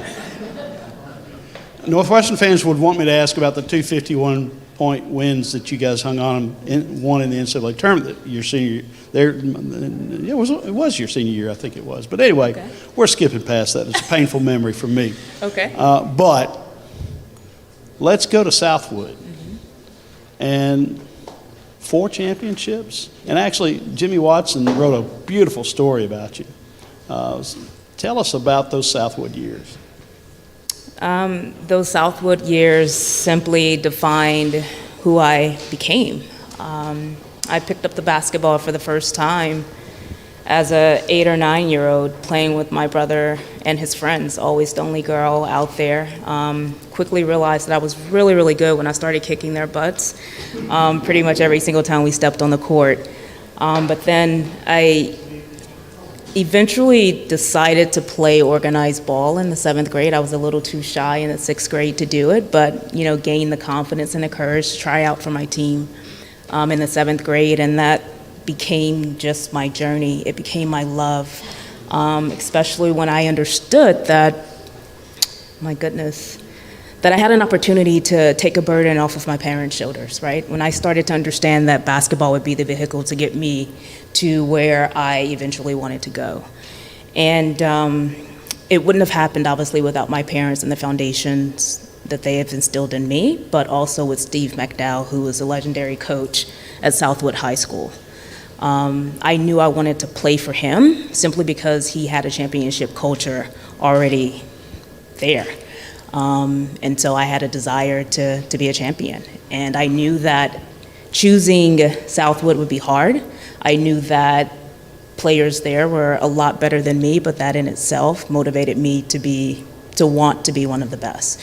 And so anytime that I speak about, my success, Steve McDowell is synonymous with that because he taught me the fundamentals of the game. He taught me respect. He taught me discipline. And I've carried that throughout my life. And he'll be here one day. I don't have any question about that with, I think, 9 state Yeah, what are you guys waiting on? Well, this is one case where the player came first because you went after Southwood to Duke University and took that program to its greatest heights. Tell us about the years at Duke and the experiences you had playing college basketball and how they've contributed to your game and your life. Oh, yeah. No, Duke was deciding to attend Duke University was probably one of the best decisions of my life, but it was also one of the most challenging moments of my life. Choosing to go 16 hours away from home, cried every single day for the first 2 years, and it's not a lie. Anytime my parents would come visit, they would leave. I would cry because I was a mommy and daddy's girl.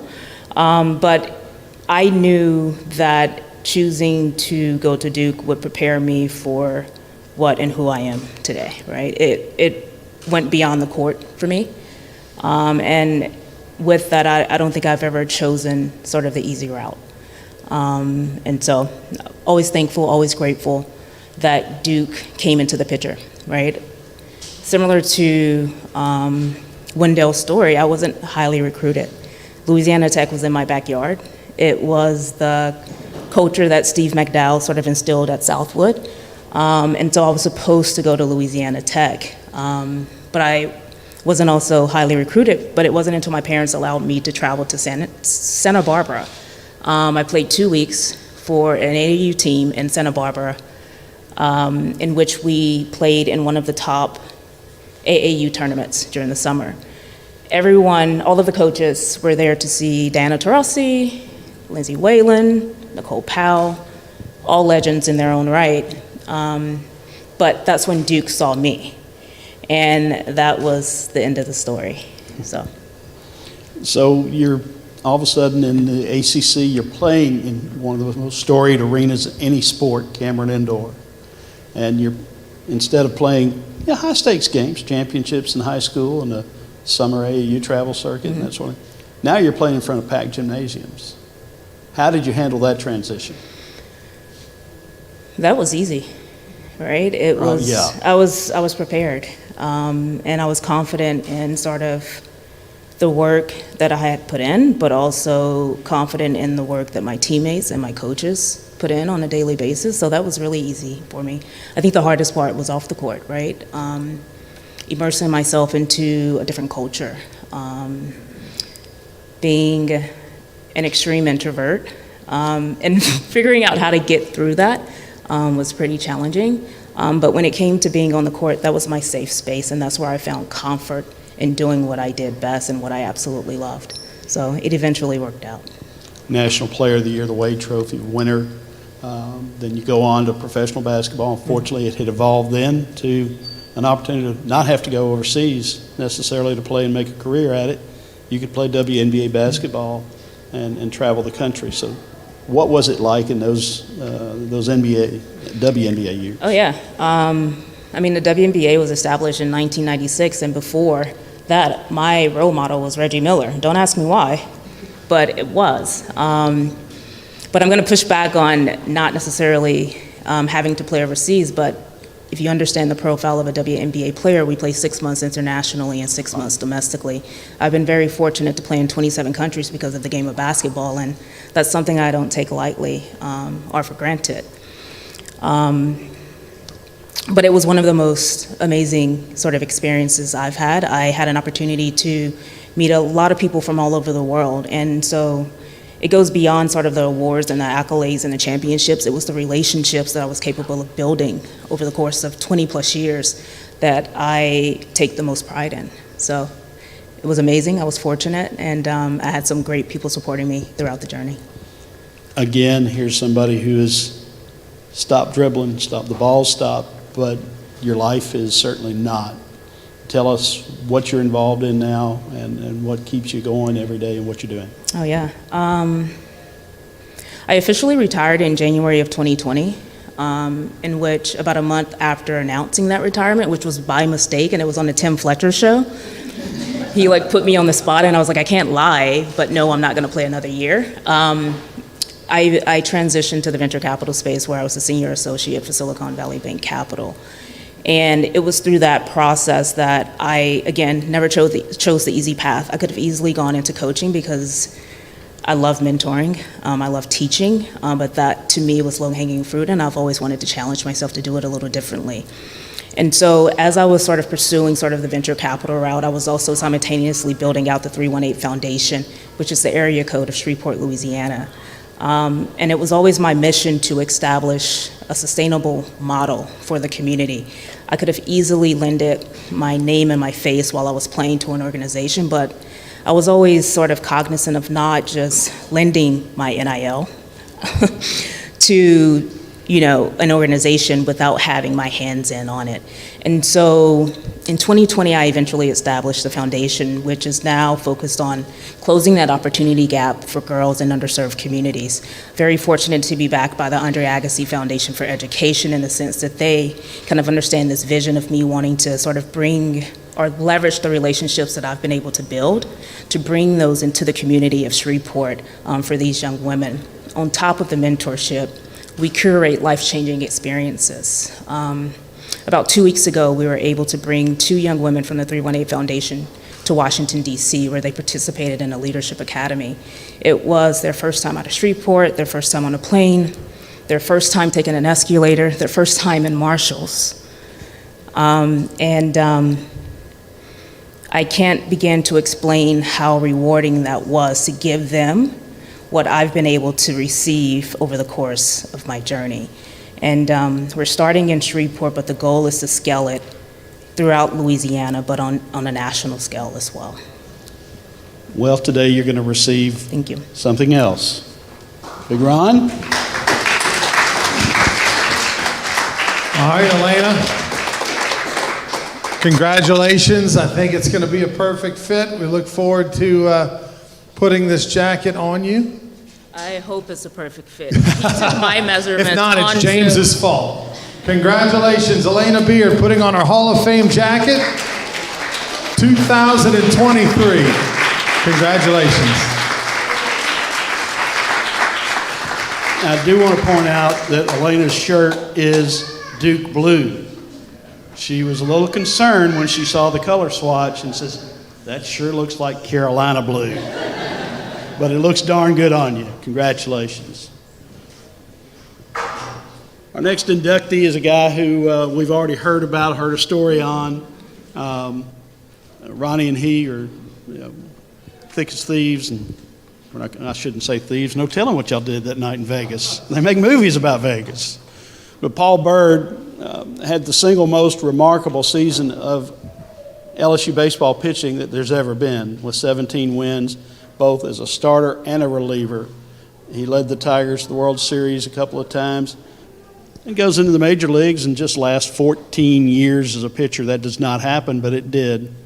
And Paul was not only an all-star pitcher, but he was a valued teammate. He was at his best in the biggest moments.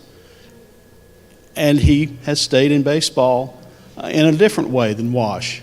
But they are kind of Braves brothers now, because Paul is an Emmy-winning sports broadcaster for Braves baseball.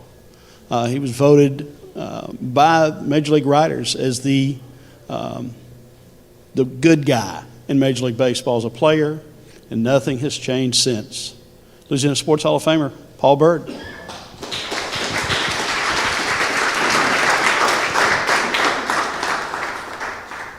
Thank you. My pleasure. What happens in Vegas apparently doesn't always stay in Vegas. So many stories you could have gone with. You got to go to Vegas. All right. Thank you for keeping me humble. Before I start, it's an honor to go into the Hall of Fame. I want to say something. Ron Washington, where are you, buddy? When I got called to the big leagues, you don't remember this. 1995, I'm playing for the New York Mets, and I'm not that good, and I'm just trying to bob and weave and last as long as I can. I'm always told I'm too short, I don't throw hard enough. And I get called to the office, and I'm told I'm going to the big leagues. And everybody's, giving me hugs, and it's all this and Wash. And Wash's energy is infectious. It's unbelievable. He has so much fun playing the game, and he makes working hard fun. And you told me something, you don't remember this. And you said, the big leagues can change you. Don't let it happen to you. Stay humble, keep working hard. And Ron Washington can handle success. Success in the big leagues, and all that you have accomplished has not changed him a bit. Thank you for that.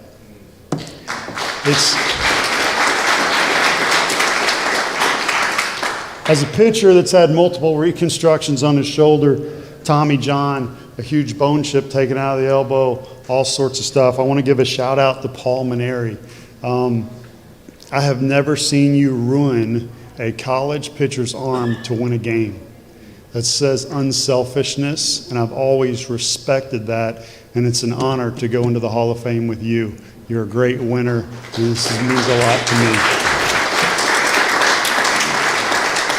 It's hard to follow some of the speakers, incredible people, when Elena's son hollered out, "Mommy." That's really tough to follow. Matt Forte, my goodness, you have won me a couple, fantasy football campaigns. Because you can catch the ball, not just run it. I'll give you a cut later. I was in the big leagues when that happened, so one did win me a lot. And then Wendell Davis, you're a legend when I showed up at LSU. Everybody knows you. And man, it was just really cool to go into Hall of Fame with you. Wow. And I'm looking forward to meet some of the other candidates who've also gone into the Hall of Fame. Lori, thank you for voting for me. Ronnie, Doug, the same. I didn't know this was happening. So to get a call from Ronnie Rance, my teammate at LSU, who was as much or more excited to tell me that I was going to the Hall of Fame than I was going in, friends for life. Thank you. Well, I'm not going to ask you about any more questions with Rance. We're going past that. Yeah. But I am going to ask you about that 17-win season. Skip tells you, look, Springers can't go. We're going to have to throw some more innings. Yeah. 17 wins. That doesn't happen in college baseball. Tell us about how that season unfolded. Yeah, special thank you. I hear Coach Burtman may be here tomorrow. He'll be here the next day. That's a big deal. I like to imitate him. We all do. Ronnie Rance does it the best. But he says, Bird, I got to see you in my office. And he brings me in and he says, I need you to start and relieve. And I'm like, what are you talking about? Like, I can do that. He goes, well, we had lost Ben McDonald, Russell Springer, Curtis Laskanik, and we didn't know if we're going to be good at all. And he just said, I want you to start on Saturday. Give us as long as you can. If we got a big lead after 5, I'm going to take you out. And then instead of throwing a bullpen during the week, I want you to come in and pitch against the team. And this has probably never been said by any coach in America. But he said, I want you to just throw easy. Just don't strain your arms. See if you can get some outs. And I was like, well, I'll try that. And it started working. And so we had some young guys who lasted 4. He brought me in the 5th to vulture a win. And the next thing you know, I had 17 wins. And it's a big honor to be on that record board still with all those great pitchers who have come through. It's a shame to fast forward through LSU days, but you had many more in a 19-year professional career. And one that jumps to mind immediately is the All-Star game. Yeah. Being picked among the very best in your game. Tell us about that honor and that experience. When I look around and I see some of the things here, I kind of don't feel like I belong. I don't mean that I don't think I'm good. I thought I had a good career, but I'm not a superstar. I'm like a mini Hall of Famer. When, Walter and others are talking about gold medals, like that means you're the best in the world. Like I was never the best in the world at anything. I just tried really hard and tried to last. And so here I'm at the All-Star game, and it's 1999. It's getting ready to be the turn of the century. So they start bringing out some of my heroes, Johnny Bench, Joe Morgan, because I grew up watching the Big Red Machine. And I look over and there's Willie Mays, who I got to meet when I was in San Fran. And then they bring out Ted Williams in a golf cart in Fenway. It was like an earthquake. And I'm looking around at the studs, McGuire and Sosa just had the home run contest. My son was sitting on my lap watching McGuire, and I'm like, hey, he's got red hair like you. He's launching balls over the Fenway Park at the Citgo sign and laughing, and we're turning, high-fiving, and all this stuff. And then here's Paul Bird walking out to shake hands with Ted Williams. I didn't feel like I measured up. I'm like, how did I get here? I'll take it, but y'all sure you want me in the game? Does anybody need anything? Can I bring anything to anybody? Like, that's how I felt. So, I'm in the Louisiana Hall of Fame. Like when I came down to Louisiana, I'd never had a shrimp. I took an interview and I said, I love the seasoning you guys down here, Tony Chachieri's. And they said, man, this guy's from Kentucky. He's totally clueless. I got crawfish out of creeks and we would fight them against each other as kids. And I'm like, y'all eat these? Like, yeah, we suck the heads too. I'm like, what? My God. So I came into LSU at 155 pounds and I lost weight because I was like, I'm only used to eating meatloaf and potatoes. So it was an incredible experience to think, man, looking around the room and seeing the Ron Washingtons, the Maneris, the others, and I'm like, this is a really special thing for me. So thank you. It's really special for us. Another thing you did, you had success in postseason as a pitcher. Yes. And you know, there can't be any higher accomplishment in baseball than when it's all on the line, you're coming through. Talk about those experiences in the playoffs. I appreciate that. Here's another reason I stuck around. I'm sounding like I pat myself on the back. It has a point. I'm pitching for the Indians in 2007, and CeCe Sabathia is on full rest. And Steinbrenner with the Yankees is a little crazy. And he said, you know, Joe Torre, this is in the paper, if you don't win this game, we're not bringing you back. So Torre's job's on the line, who had done a phenomenal job.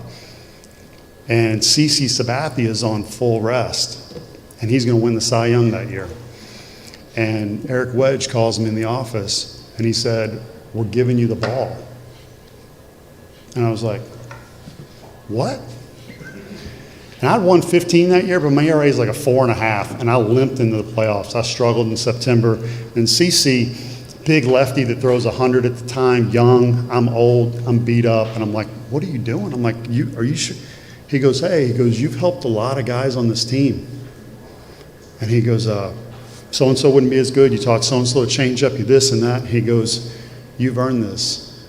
He goes, I believe in you. I think you're going to win.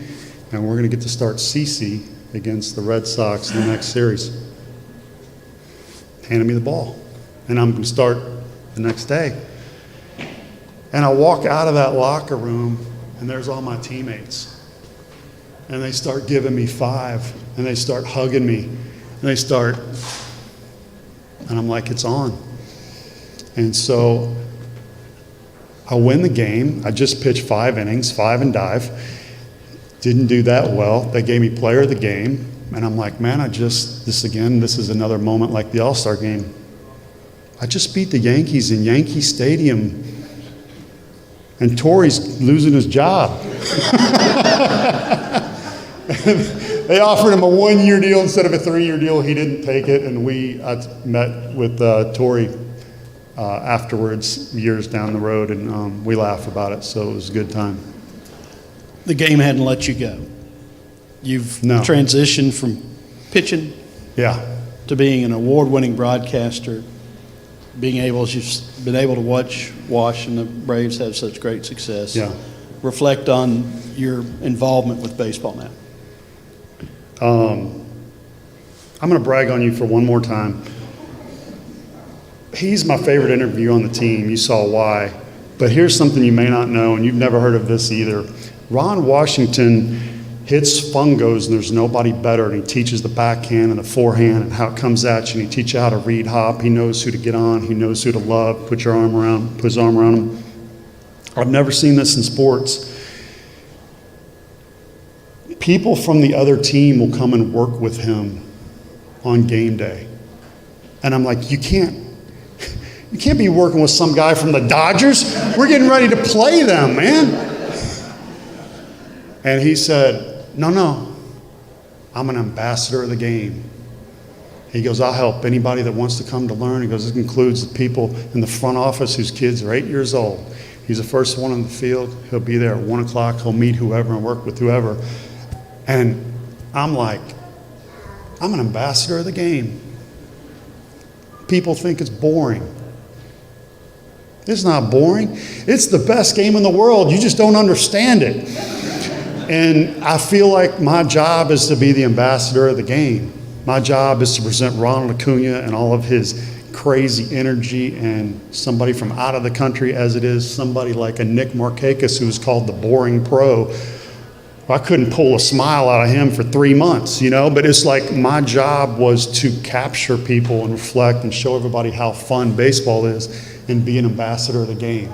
And I've enjoyed that challenge as much as I have playing. Last question. Rants ever close for you?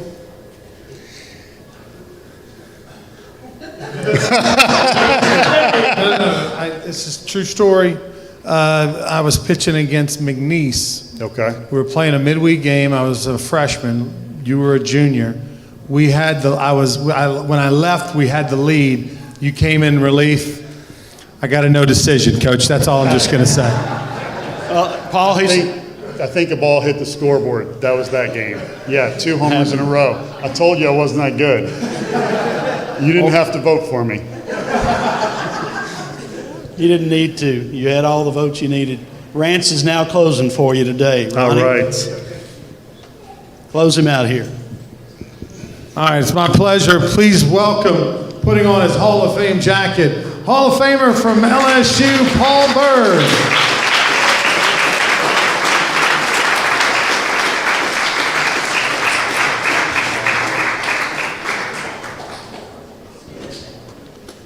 There's a lot of good food out there. A lot of good times we're about to have. We can't have many more than what we've had in these last 2 hours. And we saved a guy for last who didn't invent championships, but winning them, he's perfected that. 11 state championships, an incredible record as the baseball coach at Parkview Baptist. Also a very successful football coach, but most of all, an incredible mentor to thousands of young people, not just boys who had uniforms on, but people in the schools and the communities that he's touched. M.L. Woodruff.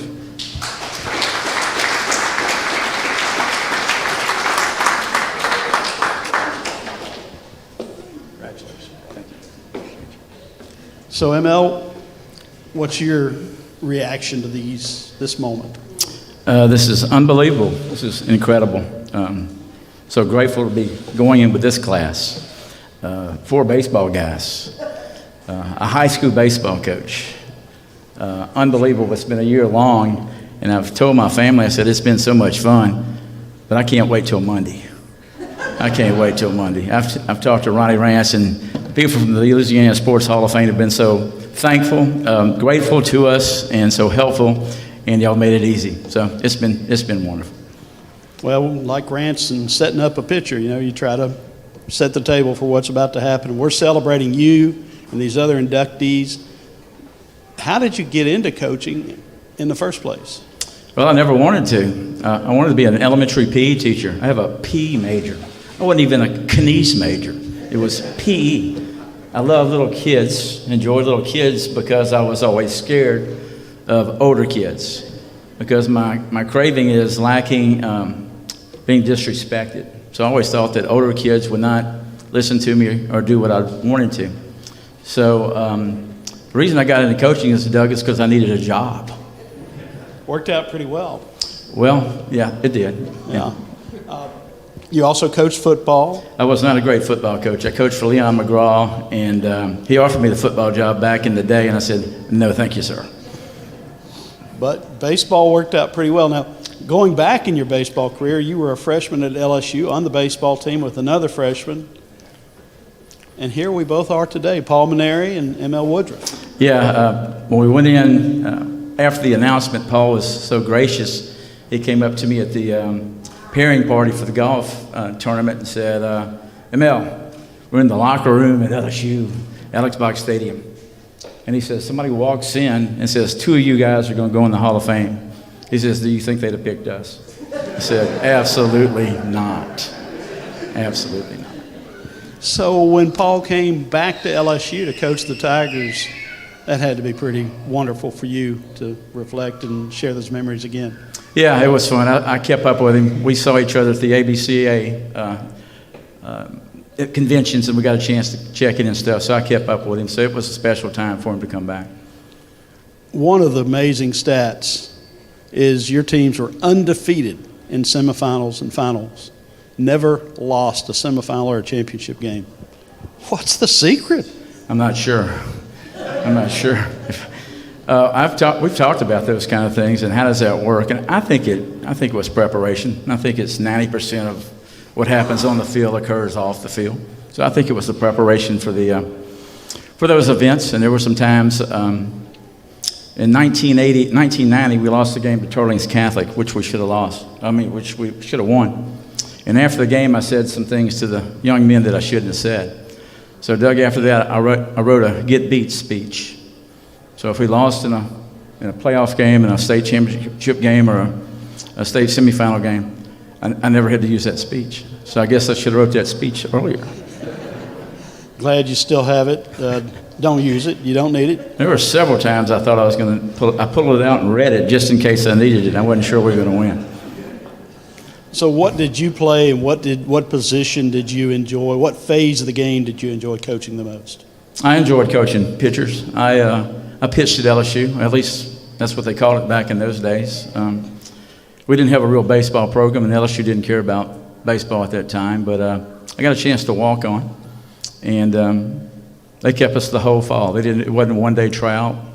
We played the whole fall, played games, and I made the baseball team. I couldn't figure out why they kept me, but they did. You're the coach, and you're the person who represents high school athletics.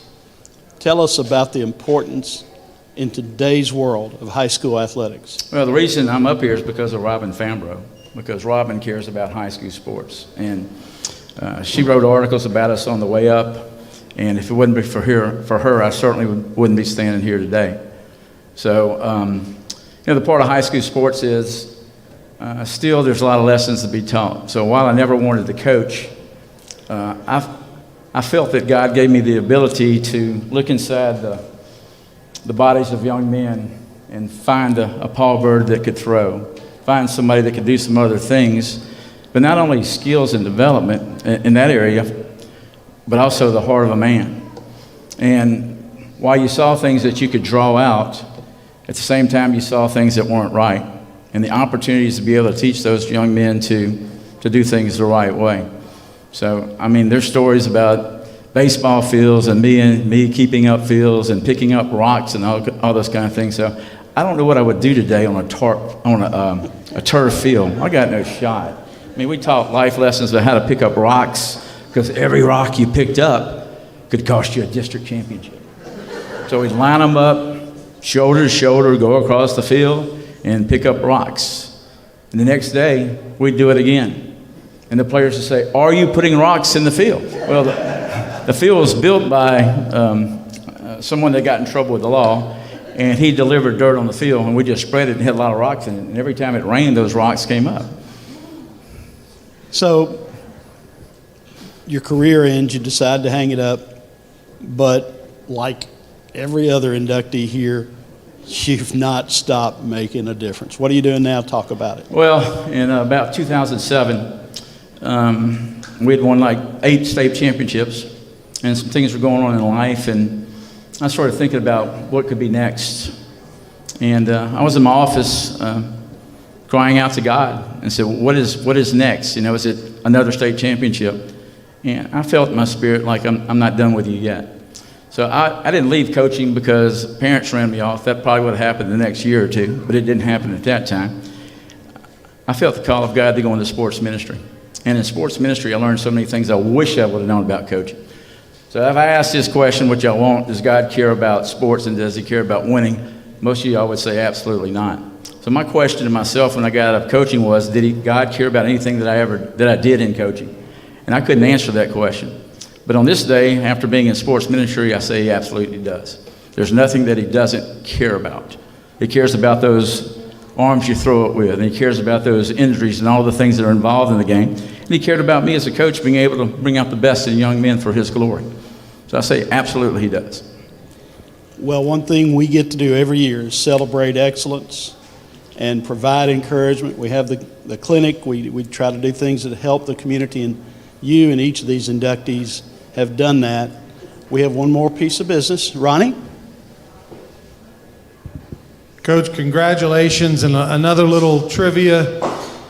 Coach has won numerous state championships, but his very first state championship he won, 1989. You guys beat me to win your first state championship along the way. So congratulations, Coach. We knew this day would come sometime. Congratulations. ML Woodruff, everybody, 2023 Hall of Famer. It looks pretty good on you, Coach. Okay, let's get Paul and Walter and the other Hall of Famers. Please join Wash. Let's get the group up here. Bruce. Get everybody up here. We're going to get this podium moved out of the way.